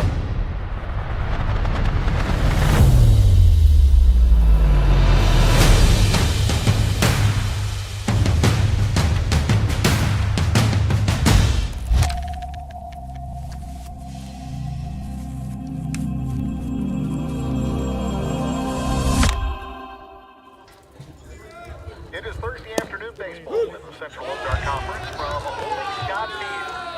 Field for Jacket Nation Sports. Greet you at the friendly confines. It is a breezy afternoon to say the least. Sunshine broke through, the wind picked up, and we are in good conditions, ready to go. So my name is Bronson Rhodes, and I'm a senior here at the high school, and I play baseball. I started playing T-ball 4 or 5. I remember, bits and pieces of it, but that just where my love of the game really started. I'm Brad Rhodes, Bronson's dad. He was on a local Y team for T-ball. He did a little travel team, I think, for a couple years with Lebanon. He advanced into Springfield, and he went on up to majors. Then we transferred to St. Louis, and he's currently still on that team. In my opinion, his work ethic's second to none, and I think that's what got him here. And he can't do that without his drive, and I think that's something that he needs to carry forward even through life, even after baseball. It's been a while since we had a home game. Ours before spring break, 3 breaks. 3 weeks ago. He shows up every day ready to roll, ready to get after it, and just loves playing it, being here, and I think that truly sets him apart.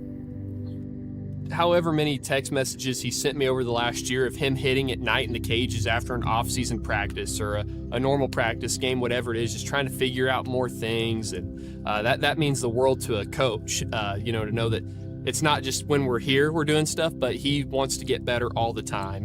That's one thing. The other thing, too, is he's multiple-time academic all-state kid. He takes care of business in the classroom. His teachers think highly of him. His coaches think highly of him, and that's what separates him from most high schoolers today is his willingness to be coachable, his willingness to do the right thing all the time when even nobody is looking.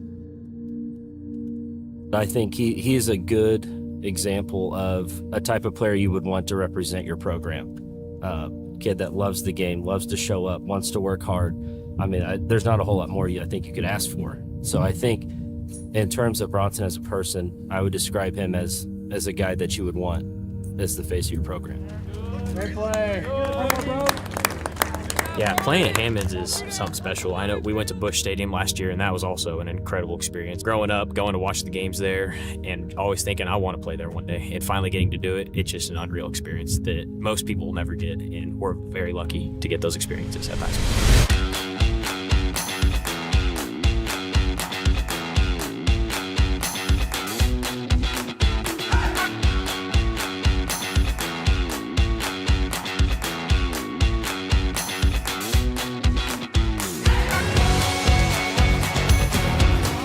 Met a lot of friends, lifelong friends that I'll have forever, and just a lot of good relationships. And that's what, baseball's about. Yeah, it's about having fun and being competitive, but it's also about building those relationships with your friends and family.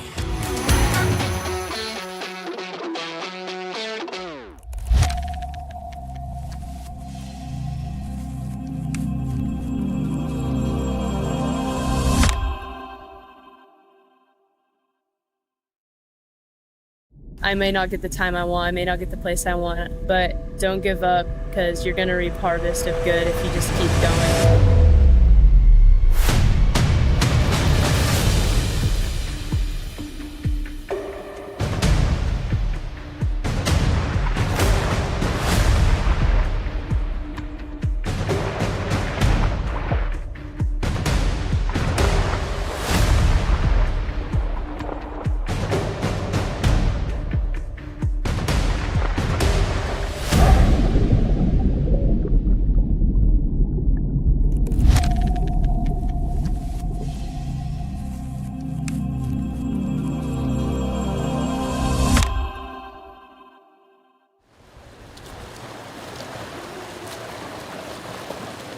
I'm Lucy Huff. I've swam since I was 5 years old. And when I was like 5.5 or 6, I started doing meets. And I've just been swimming ever since. And then I think when I was like 11, I went to Springfield Aquatics, which is in Springfield. So I drove an hour to and from practices up until last year.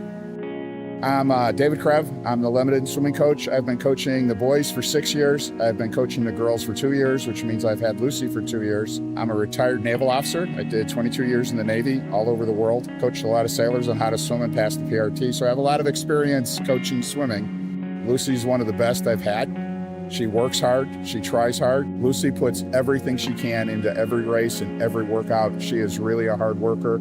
And I will tell you, Lucy has grown as a leader. She's one of the leaders on the team.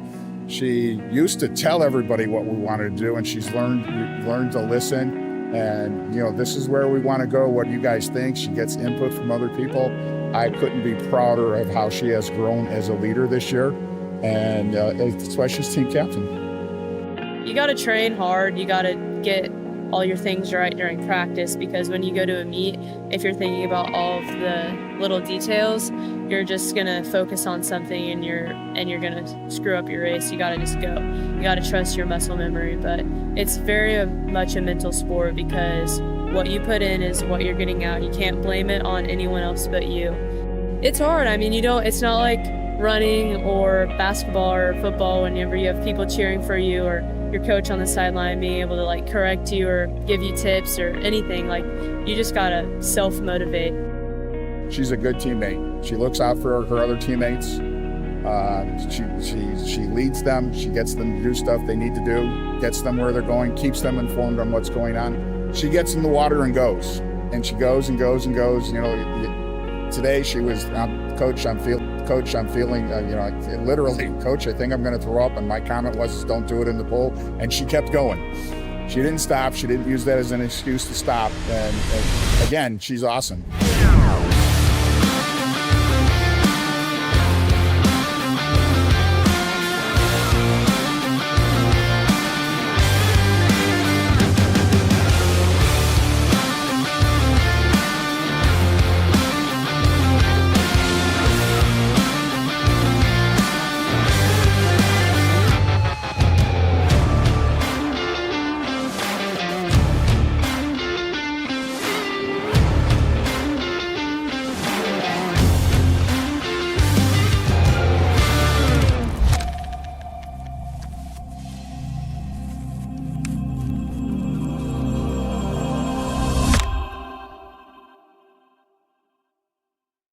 Growth is unavoidable when you are consistent.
So my name's Abigail May Tag. I'm a junior at Lebanon High School, and I do cross country, swim, and track.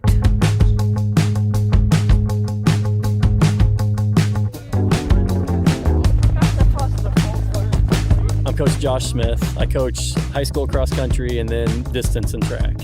Oh man, she's special, but she's a lot of fun to be around, and we watched her grow up a ton in the last 2 years. I'm Abby Johnson. I'm the assistant cross-country coach here at Lebanon High School. Abby is one of a kind, literally. She has come so far since she was a freshman.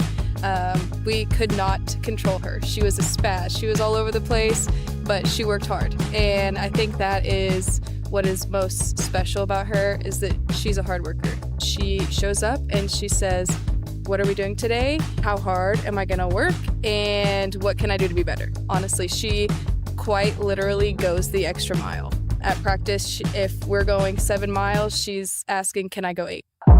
If you ask everybody, they're all going to say that running is their sports punishment, because it is. You just run in cross country. We take ice baths, we play games during the summertime. We even go on like scavenger hunts in town. The atmosphere with cross country is also amazing. You can be yourself. You can, there's no hiding who you are. Everybody's always smiling. Everybody's always there for each other. You got it, girls and boys. I love the atmosphere. I love what these kids go through with each other. But mostly I love that you can be anybody. Come out here, put the work in, and you're gonna see improvements. And then if you have your goals set high enough, who knows what you can do. Experience and skill is gonna get you places, but hard work is gonna take you a long way. She's just driven, she's motivated. She's the kind of girl that she gets a goal, she just goes for it and doesn't even think about being scared of it. And it's a lot of fun to watch. I always told Coach, hey, I want to run with the group of boys. I want to next year get up there and actually start running. And then now I'm running with the boys. I'm actually working out with them, and they are also helping me push through the workouts and get better times. My goals would be I already broke the record again this year, but I want to break it again at district, state, whichever one. I want to medal at state again. Future-wise, I want to go to college, run college. I might go to the Air Force, so I might also run through them if I'm able to. And then the ultimate dream is Olympics. She's 2-time state qualifier in track. She's a 1-time state qualifier in cross country so far, and she's an all-state athlete cross country, so she finished top 30. School record holder. In her last 5 races, she's broken the previous school record 3 times, and so she's just accomplishments everywhere, all district, all conference, all state. Like I said, school record holder. She's kind of done it all just in her junior year. And so who knows where we're going from here with her.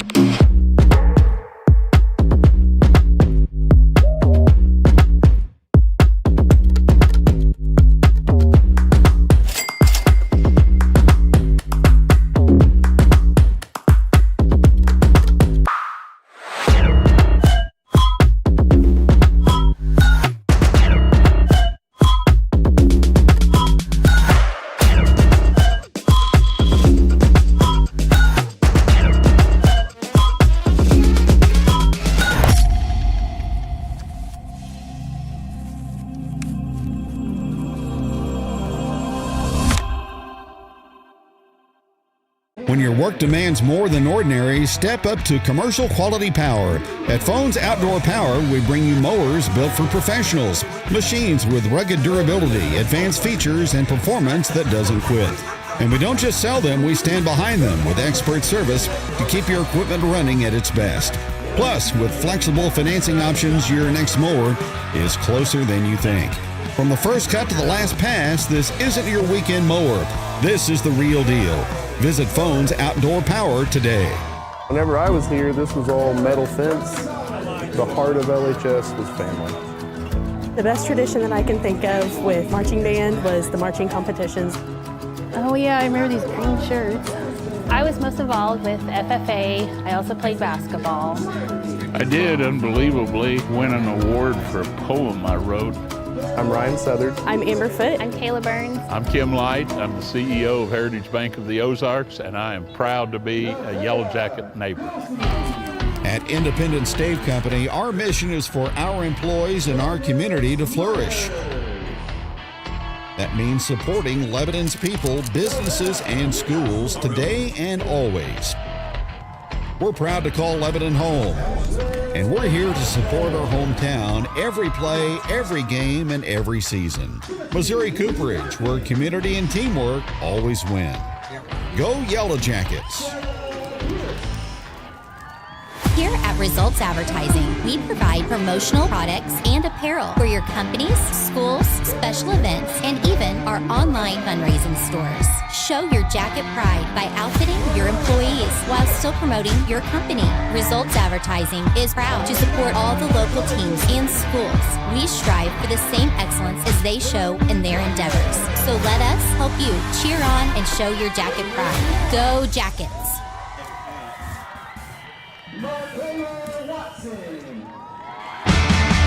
Here at Jonesy's Travel Center, we're more than just a pit stop. We're a destination.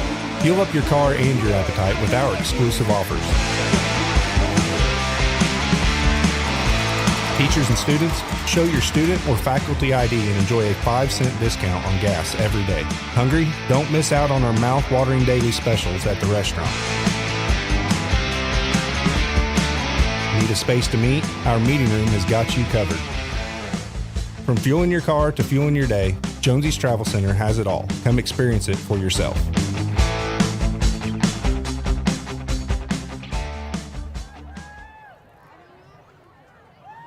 Back in Waynesville, Kevin Stubblefield and Dave Millsap on Jacket Nation Sports. Yellowjackets leading at halftime by a score of 35-0. Senior night in Waynesville, the Tigers honored their 21 12th grade football players in pregame ceremonies, and they just honored the seniors in this outstanding marching band for Waynesville. They did quite a job tonight, both pregame and at halftime. So congratulations to the Waynesville band staff and their members this year. They're an outstanding group. Yellowjackets have been outstanding on the gridiron as they lead this game by a score of 35-0. In the first half, Braden Christian, 15 carries, 155 yards, and 2 touchdowns unofficially for Lebanon's senior fullback. Beckett York passing was 4 of 8 for 45 yards, 2 touchdowns, both to Brody Shoemaker. The Yellowjackets had 11 Jonesy's Travel Center first downs in the first 24 minutes of play. 3 penalties, all false starts for 15 yards on the Yellowjackets. They were 2 for 3 on third down and 1 for 1 on fourth down conversions. Lebanon, 240 yards of offense combined, both rushing and passing, on 30 plays in the first half of action. For the Tigers, tough sledding against this aggressive Lebanon defense tonight. Waynesville just 6 yards on the ground and 31 yards passing through 37 yards of offense on 21 plays, I should say.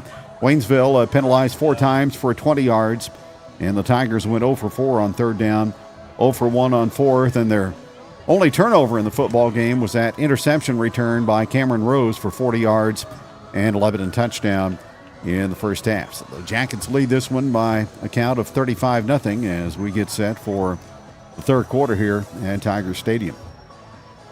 Well, you just stay focused. You come out in this third quarter and you want to continue to press on the gas. You want to respect your opponent, but you've got things to work on and things you need to accomplish, and that's what Lebanon will try to do. They're going to try to win their 13th straight against the Tigers, last time that Waynesville beat Lebanon was in the district playoff game, and back in 2013, 32-24. That may have been during the Will Christian era. That may have been the worst loss that Lebanon ever had. Because you remember here during the regular season, Nick Piercy ran an interception back for a touchdown, and Lebanon won that game late 21-14. And then the Tigers came to Lebanon in November and up into the apple cart and beat the Jackets 32-24 in that district game. Yeah, Lebanon won that game on that interception.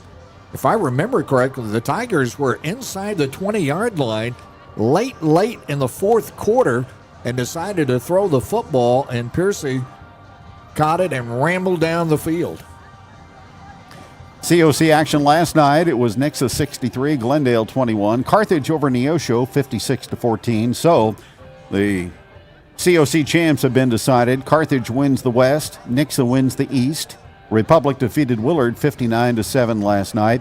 And 3 games tonight. This one here, and also Webb City at Joplin and Kickapoo at Ozark. Kickapoo looking for their first win of the season, or second win of the season. They beat Waynesville in their first win last week.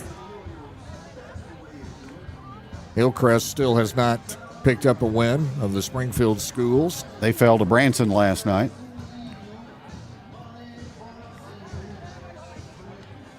Well, things get to be real when you start next week, and that's when you hope things start to come together. And this Lebanon team, Kevin, with a record of 4-4, and the conference that they play in, you almost have to look at them and think in terms of they may be the best 4-4 football team around. Well, schedule-wise, strength of schedule, certainly they have been up against it this season, because you know what you got when you're up against Webb City and Nixa, but the way Neosho has really come to the forefront this year has certainly added strength to the COC. And then Glendale, as we saw last week, the Falcons are certainly a better football team. They've actually got better as the weeks have gone on, and they're able to do something that you want a football team to do if you're coaching them, and that is in a tight ball game, squeeze out that victory somehow. They've had a couple of back-to-back one-point wins. Beat Ozark 2 weeks ago and the Jackets last week. Well, we are set for the third quarter. Lebanon will grab possession of the football first, already up by 35-0, so you're in running clock mode as the second half gets underway. Running clock mode, and before this is all over with, and this Buzz Cuts kickoff, you will probably start to see a lot of people that you see on a Monday night game. Give them the opportunity to come out and play a little varsity football probably by the time we get to the fourth quarter and maybe midway through the third period. We are set to go as Waynesville goes left to right as they get ready to kick off. Waiting for the indication from the officials so we can get underway. Lebanon up 35-0. Jackets going to scoot up the coverage a little bit, not play as deep. And the kick is up, and it's a good kick. It'll be taken at the 5-yard line. That'll be Ogle to the 20, to the 30-yard line, still on his feet past the 30 as he gets out to the 33. As he got tripped up by Mitchell for the Waynesville Tigers. Mentioned junior varsity. Lebanon and Waynesville will not play a JV game on Monday. Instead, the Yellowjackets will host Elias. Lebanon freshmen will play down here against the Tigers, or up here, or over here. They're coming here. Lebanon first down and 10 at the 32. Out of the flex, man in motion, that's Ogle. This is Christian up the middle off the left side, and he'll be dropped at the 35-yard line. Devontae Martin on the tackle, and a gain of a couple for Braden. Big first half, over 150 yards rushing. It'll be second down. Christian again will send one guy in motion, or Christian will get the handoff as York sending him in motion, and Christian just won't be brought down, and he finds his way for Jonesy Travel Center first down as he crosses the 40 out to the 43-yard line. Just right up the middle, and he disappears in a mass of humanity, and the next thing you know, he's emerging with a first down. Eli Jackson with a big block on that play. 12 Jonesy's Travel Center first downs tonight for Lebanon. There's a snap. Here's York to throw. It's going to go deep past Simmons, and it's in and out of his hands. That's the second time tonight the throw's been in and out of his hands. The first one, it's been a target 3 times, was just beyond his reach, but that one was laid right there, but Joe couldn't haul it in. York showed that great arm. A deep throw and an accurate throw, but again, just out of the reach of the speedy Joe Simmons, with coverage that time again by Chrisman. That's a good matchup, 2 guys that can really run. York showing that arm that's going to send him to the University of Missouri to play for the Tigers in baseball. Second down and 10. Here's the inside handoff on the counters. They give it to Carson Hill, and he will ramble for the Josie Center Travel Center first down as he crosses midfield and out to the 44-yard line. Running hard on that misdirection play. I'll mark it at the 45. Boy, that misdirection play is so tough for a defense to read because they start one way and all of a sudden the guy with the ball is coming through a different hole. That's been a very successful play out of this flex bone. Here again, an inside handoff, and again, it's going to be Carson running with the football, and he'll pick up about 4 yards as he crosses the 40 out to the 38.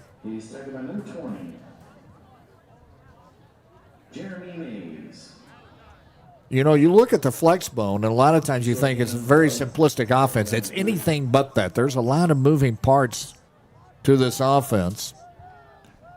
And Lebanon has been so good with it since implementing it a few years ago. Here's a dive play off the left side, and Tyson Gress on the carry. First time he's carried the ball. Gress is 6'1", 180, a sophomore. Jonesy's Travel Center first down on the 5-yard pickup. The Jackets starting where they left off in the first half here in the third quarter. Eating up yardage and headed to the end zone. Inside Tiger territory.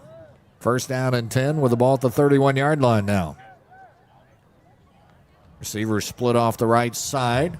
Here's Gress again and running the football and finding big yardage as he will take it. It'll be Christian rather as he rambles down past the 15-yard line, past the 10, and down to about the 7-yard line. Another Jonesy Travel Center first down. Shifty running again by Braden, getting past the linebacker level and into the secondary, and that's double trouble. Did a great job looking for the block from Simmons, who was downfield, got him a good block, and that propelled Christian down the field even more. He's up to 195 yards rushing unofficially. First and goal at the 9-yard line.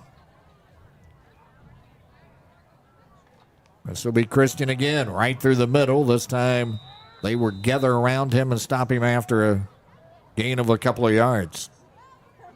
Short gain on the play this time for Lebanon. Braden Christian. As he's tackled by a few Tigers. See the run that he had just moments ago. That ability to read things and get down the field. You know, it's so important for a running back to have good vision. Good vision. Head up, look for the hole, look for the block. Vision and instincts will take you a long way. On second down, here's the inside handoff to Ogle. A little counter play. He'll get to the 5.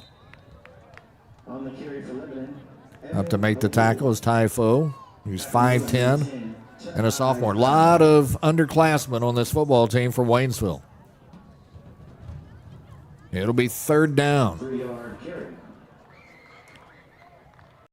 So go at the Jackets want to punch it in on third down. He'll start it in motion, stops play. Everybody will check the wristband, reset the play on the audible. York will take the snap. He's going to throw the ball, rifles it into the end zone, and on the touchdown reception is Simmons. He must feel like he's redeemed himself there as he catches the 3-yard touchdown pass. Well, the deep ball wasn't working, but the short out into the left corner of the end zone worked to perfection there. York with his third touchdown pass of the evening. Quick slant and drilled it into the hands of Joe Simmons. His second touchdown reception of the year. Rhodes to add the extra point. Jackets have scored on every possession but one. Here's the snap. Hold down. Kick is up. And it is automatic off the foot of Rhett Rhodes. With 5:37 to play in the third quarter, Lebanon leads Waynesville 42-0. Let's take time out on Jacket Nation Sports. Helton's Home Furnishings, offering free delivery within 60 miles of Lebanon. Helton's Home Furnishings, make your house a comfort zone. Helton's Home Furnishings. Relax and let Helton's make your house a comfort zone. Helton's Home Furnishings, make your house a comfort zone. 3 touchdown passes tonight by Beckett York. A 3-yard touchdown pass to Simmons. And the extra point makes it a 42-0 ball game here in the third period with 5:37 to play. Rhodes will approach, and he'll kick this one deep. And this one will be taken at the 5-yard line. They'll bring it out to the 20 and close to the 25-yard line. As bringing it out was Jackson. And the Tigers will set up their camp there. Cameron Rose on the stop. Tigers' first possession of this second half comes with 5 minutes to play. Looks like Canadian football day. There's the snap. They'll pitch the ball and running to the left side and going absolutely nowhere. Quentin Hendricks has been living in the backfield. That time, Bird getting the pitch, starting left. Watch Hendricks come off. A loss of 3. Again, Bird back to the huddle and going, okay, we're not running that play again either. Wells will take the snap, and they're going to stop the play. And that'll be illegal motion against the Tigers, and they've picked up yet another penalty. They have been flagged often in this game. And they also have a new quarterback out there, number 14, Sean Terry. 5 penalties, 25 yards against Waynesville. Most was the intended starter in this ball game. He got scratched. He was on crutches before the game started. Here's Terry to throw the football into the flats, and Green on the reception and across the 20 and out to about the original line of scrimmage, and it'll be third down. Austin Yakel on the stop. 8-yard pickup. 9 yards on the reception, third down and 9. So third down and 9 for the Tigers.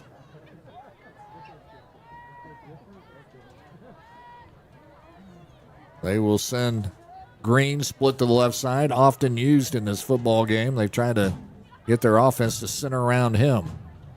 Terry out of the pistol, drops back, under pressure, rolling left, being chased. Going to try to unload it and unload it deep, and it is incomplete and knocked away. And a really good defensive play by Cameron Rose. Tigers were calling for pass interference as that wall was intended for Mitchell. And actually, that back on the coverage there was Yakel. So Yakel, another good play back on the coverage, and Tigers wanting the flag, but it's not there. I mean, he played the ball over the receiver. That's just doing a good job as a strong safety. So Tigers will have to punt it away again. They'll punt from the 10.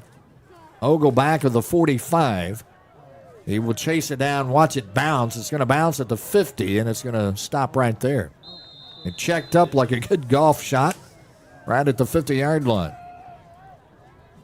With the running clock, Only 2 minutes left in this one in the third quarter. Looks like most of the first unit personnel are going to remain out there for the Yellow Jackets. York will return as the quarterback. And and I've had 3 years off, so we want to keep the first team out there. You can have the second team in the fourth quarter. So I don't have to relearn a bunch of names here. Here's Ogle sweeping left side, got a big block. He's going to get to the 40, 35-30. They're not going to catch him to the 20. They do have an angle on him at the 10, and they push him out of bounds. There's another long gainer for Ogle. Doesn't 40 yards. Doesn't touch it a whole lot, but when he does, good things happen. Gets to the outside, got some blocks ahead of him. They finally got an angle on him and chased him out of bounds as Green got him there at the 10-yard line. I thought he was going to get down that sideline and not be caught. They're going to put it at the 19, looks like, Looks so like credit Ogle with a 31-yard gallop. Another Jonesy's Travel Center first down, and Lebanon back in the red zone. It'll be first down and 10 for the Jackets. They run the counter play to Hill. He dances across the line of scrimmage and out to the 10 and pushes ahead inside the 10-yard line.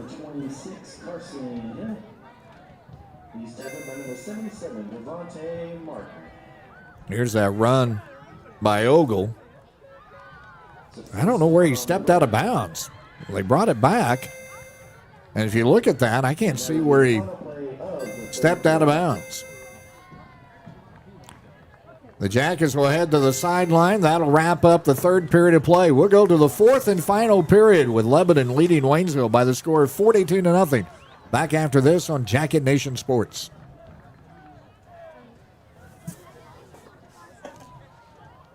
Oh, yeah. If you're in need of high-quality paint or glass services, trust Crow Paint and Glass in Lebanon, Missouri.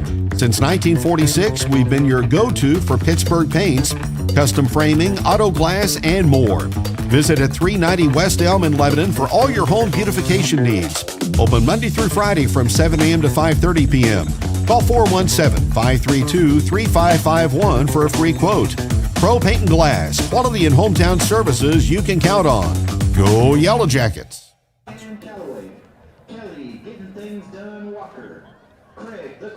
42-0 in favor of Lebanon as we go to the fourth quarter. Yellow Jackets knocking on the door, trying to enhance their lead that they have owned since about a minute 28 into the ball game when Braden Christian went 41 yards. Started with an onside kick, and it's all rolled downhill for Lebanon. They've just had no issues with the Tigers tonight. Going to be Owen Jones as the quarterback, and the Jackets will pound the ball up the middle on first down.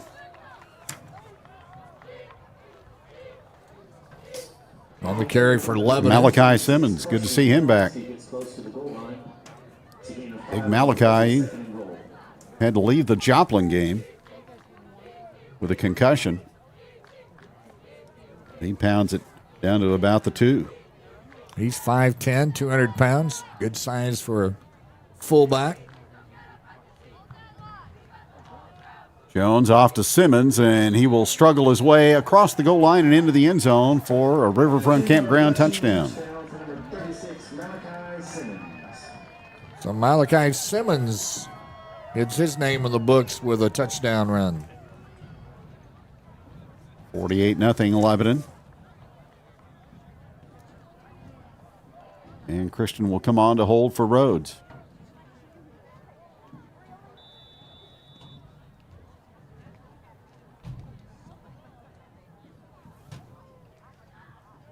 Brett Rhodes perfect tonight so far in the PAT department.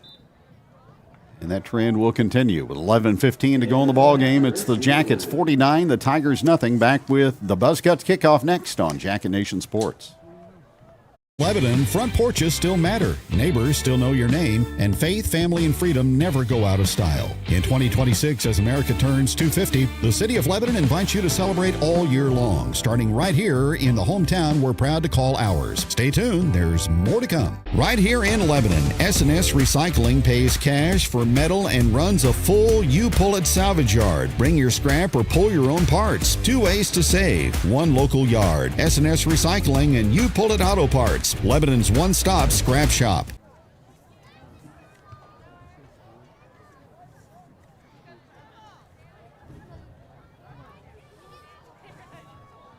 Rhodes will line it up for a Buzzcuts kickoff. 49-0 LHS.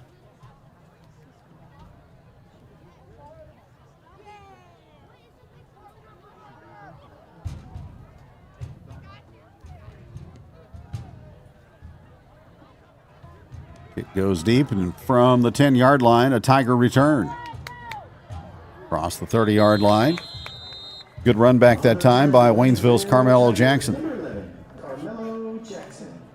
Brett Guard, sophomore, with the tackle on the sideline for Lebanon. 25 yards on the return. First down, Waynesville. The Tigers will have it first down at their own 36. Jackets brought in a new defense.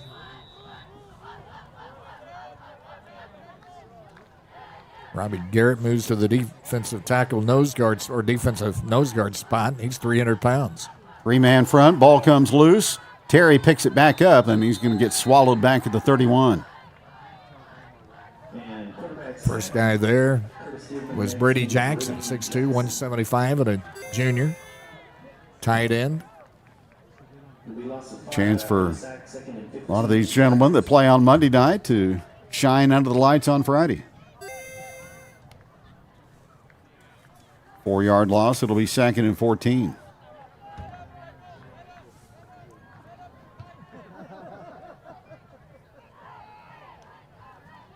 Terry will toss in, and again the ball lands on the turf, and the Tigers recover for lost yardage back to the 30. Brett Guard again right there. Tyshawn Bird on the attempt. Loses 2. You know, you come into the game in this situation of you're one of the JV guys, probably second or third on the depth chart, and you think it's kind of a mop-up role, but it's so important because you're getting your feet wet varsity where it's a little bit quicker. You never know as you go on in these district playoffs when you're going to have to step up and fill a spot. And it's big in your growth even for next year. Terry awaits a snap out of the pistol. Takes it, hands it off again to Bird. He will find a crease and up the near boundary. Foot race at the Lebanon 30, and he's gone. That'll be a touchdown for Sam Crispin. As he goes the distance, a 70-yard run to the end zone. Samuel Morno Crispin, Kevin, he's shown some speed, and looks like this is going to come back on a hold. Yep. That will negate Waynesville's first touchdown. Once Crispin was able to get outside the containment, the race was on, and he was going to win it. Now, here's a flag down. Tiger frustration boiling over as the sideline also gets an unsportsmanlike conduct call.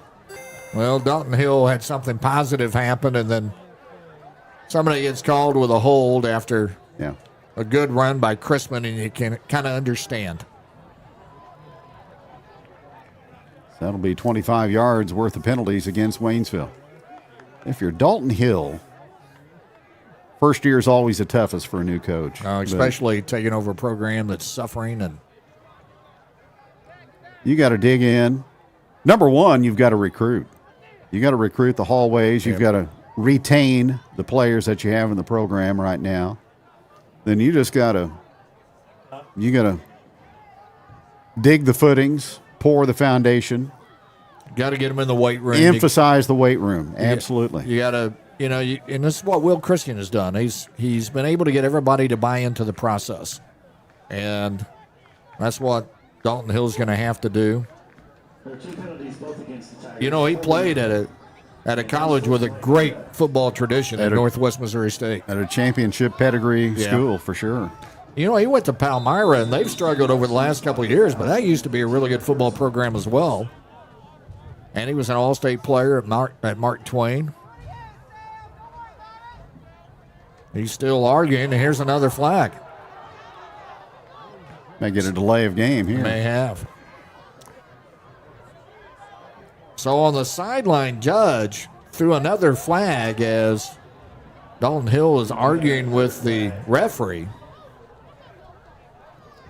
But, in his case, I kind of endorse what he's trying to do because he's trying to show his team that he's got their back and he's out there fighting for them. And he's not giving up on a 49-0 ball game. And, we're going to play hard to the end, and I'm going to go up and stand up for my players. Now, I will say this. You don't typically see a very long argument in football. This is almost a baseball-style argument here. You may not remember. It's been about 10 years ago when Curtis Jasper, the Joplin coach, in a game at Lebanon, went and got the rule book, and his team was in the ball game like 35-0, but he lobbied his case for a long time. I took a rule book out with me at Lamar, and I remember the umpire looked at me and said, "I don't want to ever see that again." And of course, I couldn't keep my mouth shut. I said, "Why have you never read it?" And he told me to quickly exit back to the dugout. But yeah, the officials are not big on you bringing the book out, no matter what the sport is. Boy, this is a prolonged argument here. It is. As of now, ball is resting inside the 30-yard line. Whatever he's done, he has been able to at least get the officials to now confer with one another. I don't know that will change the call, but we'll see. Still an unsportsmanlike against Waynesville. Now, that last flag was a sideline infraction, the old get-back rule. Lebanon had a couple of those last week. The flags that mean nothing. So the ball rests at the 23 in Waynesville territory. The Tigers need the 46 for a first down. Waynesville tonight has just 2 first downs, both those in the first half. So it's going to be 3rd and 23 when the ball is put back into play.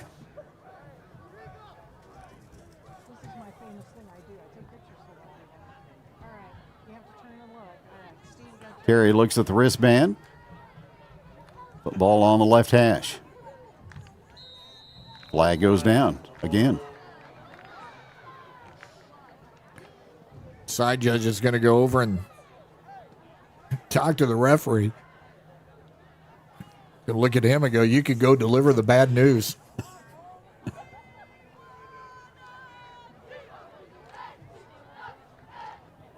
Here's a picture of Dalton Hill and arms crossed. He's a big dude. He's strength coach. Unsportsmanlike conduct. Again against the Tigers. Well, somebody on the sideline, the official heard it. So march the Tigers back even more.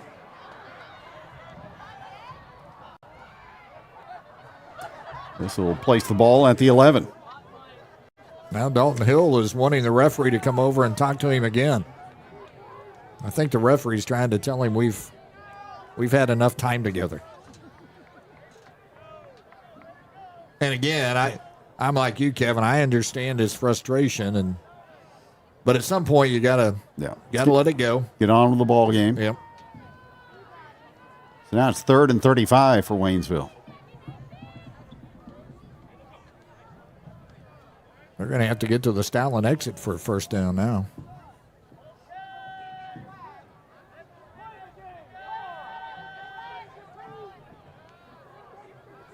So what was a running clock has been a stopped clock now for several minutes.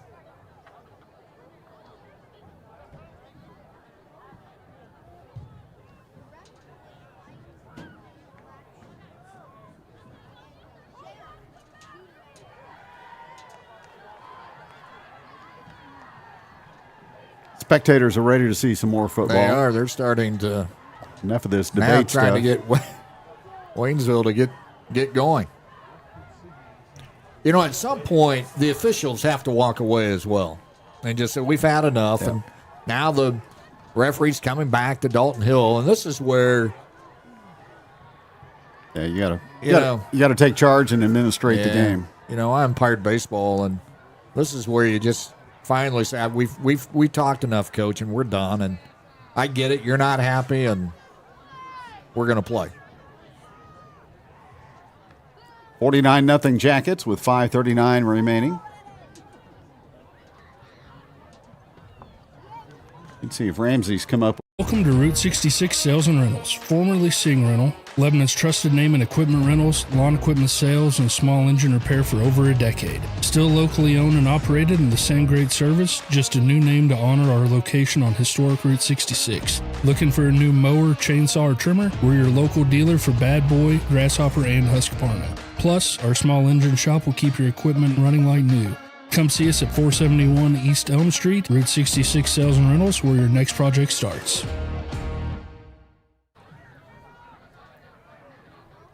It's not a final, is it? Well, Belleville East leading Capital City 21-3. That's in the second half. No, I think they've told Dalton Hill that he must leave. So coach is just departing for the Waynesville locker room.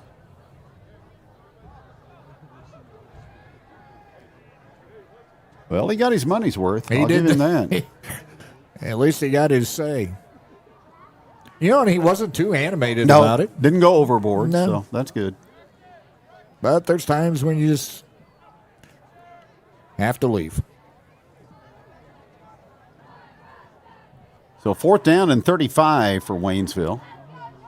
No, 3rd down. Got 4th down on the board, but it's actually 3rd. Terry standing at the 5-yard line, awaiting the snap, calls for it, and retreats to his 1. Rolls out, now back into the end zone with white shirts in hot pursuit. Now he gets rid of the football, throws it late down the middle, and is tipped and intercepted by Lebanon. A pick off by Malachi Simmons. Malachi Simmons just got a touchdown, and this time he ends up with an interception. I'm not sure that Eric Nichols did not get a hand on that, maybe.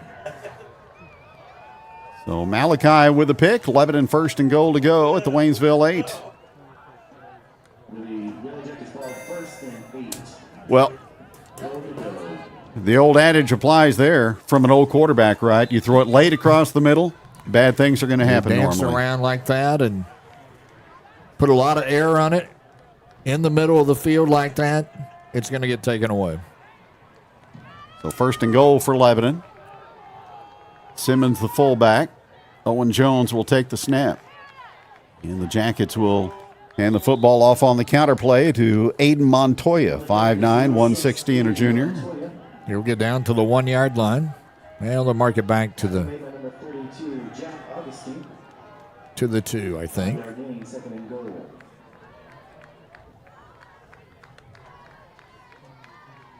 It'll be 2nd and goal from there. Jackets trying to eclipse 50 points for a 3rd time this season. And Montoya will haul the mail to the end zone and do so. Riverfront Campground touchdown for Aiden Montoya. And that little inside handoff to the left side, and big hole there by the second team offensive line. Jackets go up 55-0.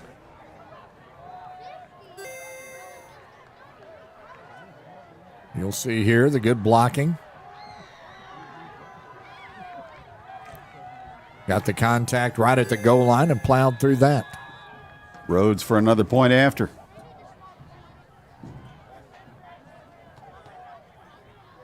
Jackets have tacked on 3 TDs in the second half, and the point after is up and it's good. 3:54 to go in the ball game. Lebanon 56 and Waynesville nothing. The Buzzcuts kick off next on Jacket Nation Sports. So that your ride will arrive right after the game ends.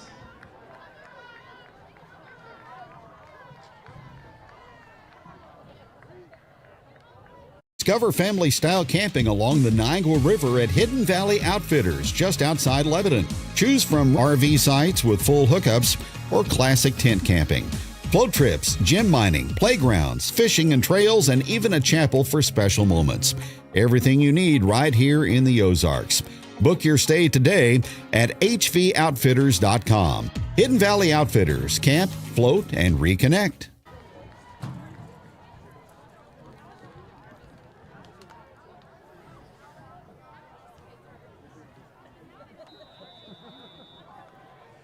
Brett Rhodes has been a busy man tonight, kicking the football for Lebanon. He has it up on the tee at the 40-yard line. In Lebanon, onside kick early on to gain momentum. And the Tigers will look to run it back from deep in their own territory and being twisted down.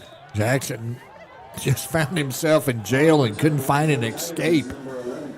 And they bury him at the 15-yard line. Ozark beating Kickapoo 25-22. That's in the third quarter.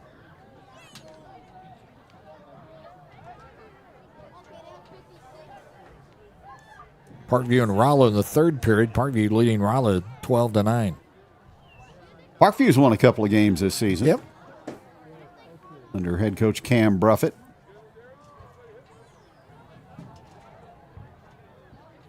First down and 10 Tigers. From their own 10-yard, from their own 15. Terry gets the snap. Hands it off to Crispin, and the Jackets will rein him in after a 1-yard pickup. Carl Junction leading West Plains 24-17. That's a long road trip. No doubt. Either way you go. Jack Lowry on the tackle for the Yellowjackets. Gain of 1. It'll be second down and 9. That's an all-nighter. Yeah.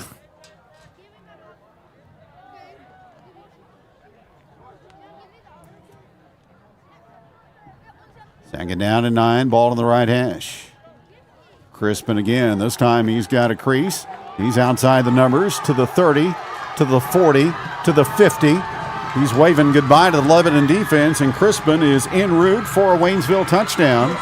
And this one is going to count as he goes 84 yards to the house. Well, he got a good block downfield.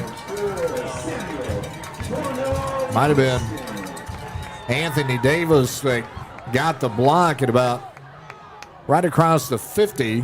Looked like somebody was about to get a pretty decent angle, but got a block downfield, which often can be dangerous and end up a holding penalty. Or block in the back or something, yeah.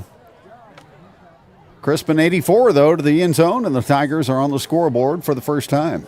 Well, we'll hear his name in the future here. Point after try by Alexander Valencia will try it for Waynesville. They try to get the proper personnel on. 8 seconds to go on the play clock. And the point is on the way, and it's good. Jackets lead 56-7 in the late going with just over 2 to go. The Buzzcuts kickoff is next on Jacket Nation Sports. Since 1912, we've been more than a name on a policy. We're Laclede Mutual Insurance Company, the oldest business in Laclede County, making every decision right here in Lebanon, not in some big city boardroom. Local people, local decisions, over 110 years strong. Laclede Mutual Insurance Company. Express Auto Glass, family owned and operated for 27 years, serving Lebanon and the surrounding areas. We come to you with fast, reliable service. Trust Express Auto Glass. Call today at 417-531-5454. In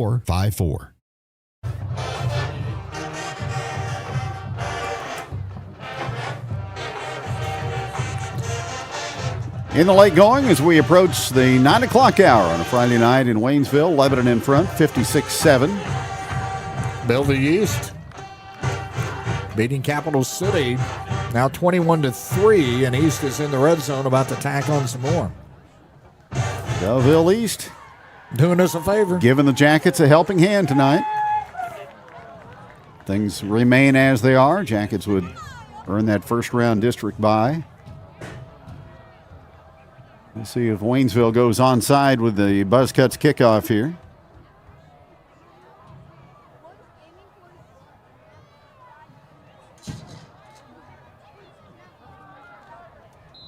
Valencia has it on the tee, ready to go from the 40. And he bounces it through traffic, and the ball is almost saved in by Waynesville, but out of bounds. And the guy getting there was M.J. Green, but I think he was out of bounds when he never had possession. The football, yeah. So Lebanon will get it at the 35. So M.J. Green's a junior. Crispin is a junior. So they got some things to work with. They got a lot of young players, especially skilled position players. Well, they're always going to have speed and athleticism. That's a given at Waynesville. Students, please meet at the bottom of the student section stairs. First set students, the bottom of the student section. Owen Jones back to run the offense. Malachi Simmons, the fullback for Lebanon. Isaac Kelm goes in motion. Quarterback keep by Jones. Play whistle down. And it'll be a false start against Lebanon. Legal procedure on the offense, 5-yard penalty, replay, first down. Jackets' fourth penalty for 20 yards. They have all been of the false start variety. So you get a bye next week, it looks like, and then the next Friday night you're playing, and really, you could almost say the real season starts. First down and 15. Jones this time will go left on the quarterback run. And he is stopped at about the 35.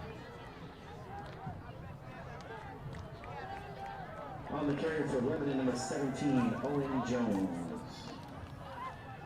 On the tackle, number 27, Carter Simon. Just a couple more snaps, and we will call this an evening.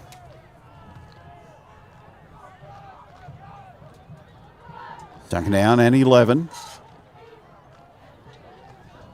Jackets will run the toss play, and here's Kelm. He is making progress out across the 40, lowers his shoulder into Waynesville territory, down to the Tiger 47. Nice run as he turned the corner. Across midfield. So Kelm goes for 19.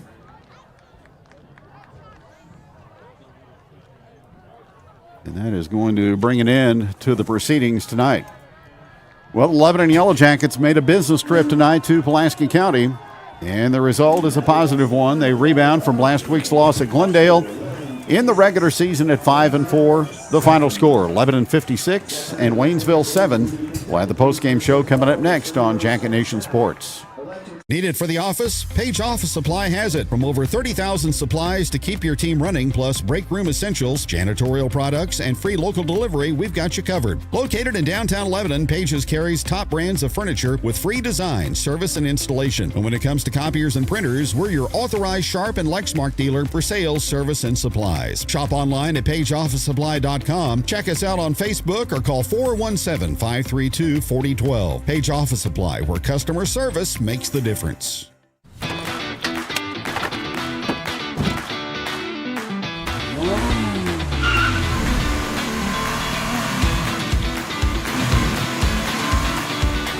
Fast internet, fast service, Ozark Fiber.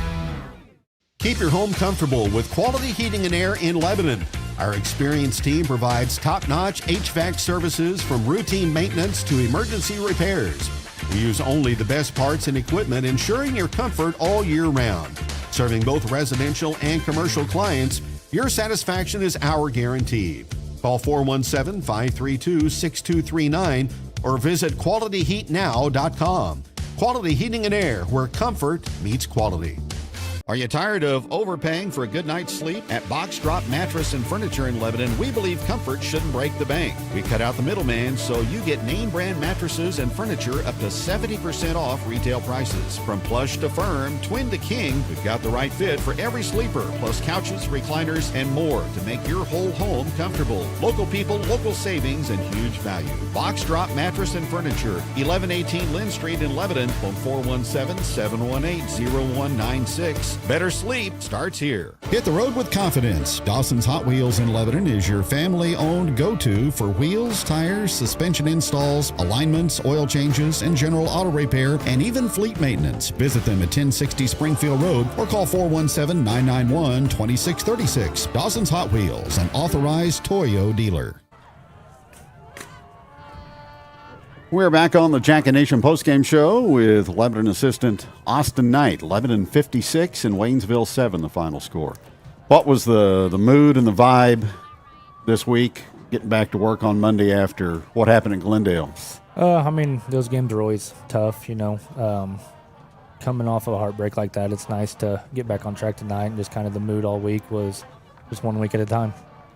Coach always stresses process, and that's what you have to do. You got to kind of hopefully utilize what happened the previous game in a positive way, but it's on to bigger and more important challenges now, isn't it? Oh, yeah. I mean, obviously you always want to win the regular season, but to attain our goal, you know, honestly, the regular season isn't the end goal to win the conference. I mean, it's obviously a good caveat to do to win the conference, but, you know, we want to win our games.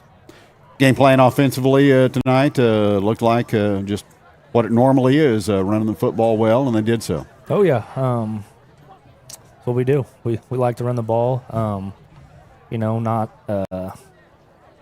try to throw it around a little bit today, but, you know, our main thing is running the ball, and that's what we're going to stick to do. 3 touchdowns for Beckett York tonight. So Lebanon did pass the football, tried a couple of deep balls early. So good opportunity tonight in this game to kind of work on the passing game to help things going forward, I thought. Oh, yeah, Beckett, he likes to try to get us throw the ball. He likes to throw it around a little bit, but, you know, he runs the ball just because he throws the ball. So whenever the ball's in the air, we're not as happy, but we like to keep the ball on the ground. I remember you had a pick six at West Plains a couple of years ago, and you were playing for the Yellowjackets. That had to do you good tonight to watch Cameron Rose do that. Oh, yeah. I think it was Josiah Simmons that had it on the pick six. Mm-hmm. I think it was. But, yeah, I mean, he's special. I think that's the second one of the year.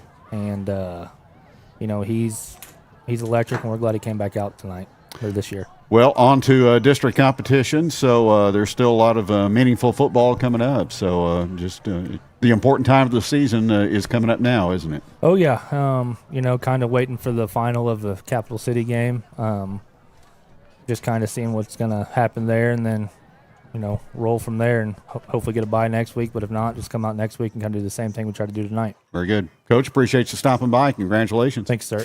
AK joining us on the postgame show. Lebanon 56 and Waynesville 7 is the final score tonight. Braden Christian, 188 yards on 19 carries, 2 touchdowns for the Yellowjackets. Beckett York passing 5 of 10 for 49 and 3 scores. Jackets with 17 Jonesy's Travel Center first downs in the ball game. And LHS goes to 5-4. Waynesville 0-9 heading for district competition, also in Class 5, District 5. That's going to wrap it up tonight from Pulaski County. For Dave Millsap, for Ramsey Stewart, Brian Swino, and all of our crew here at Jacket Nation, I'm Kevin Stubblefield. We'll keep you up to date on when the Jackets will play next and against whom in district competition coming up in the month of November. Once again, our final score, Jackets 56, Tigers 7. Good night from Waynesville. Jacket Football, a presentation of Jacket Nation Sports through the facilities of LEB TV.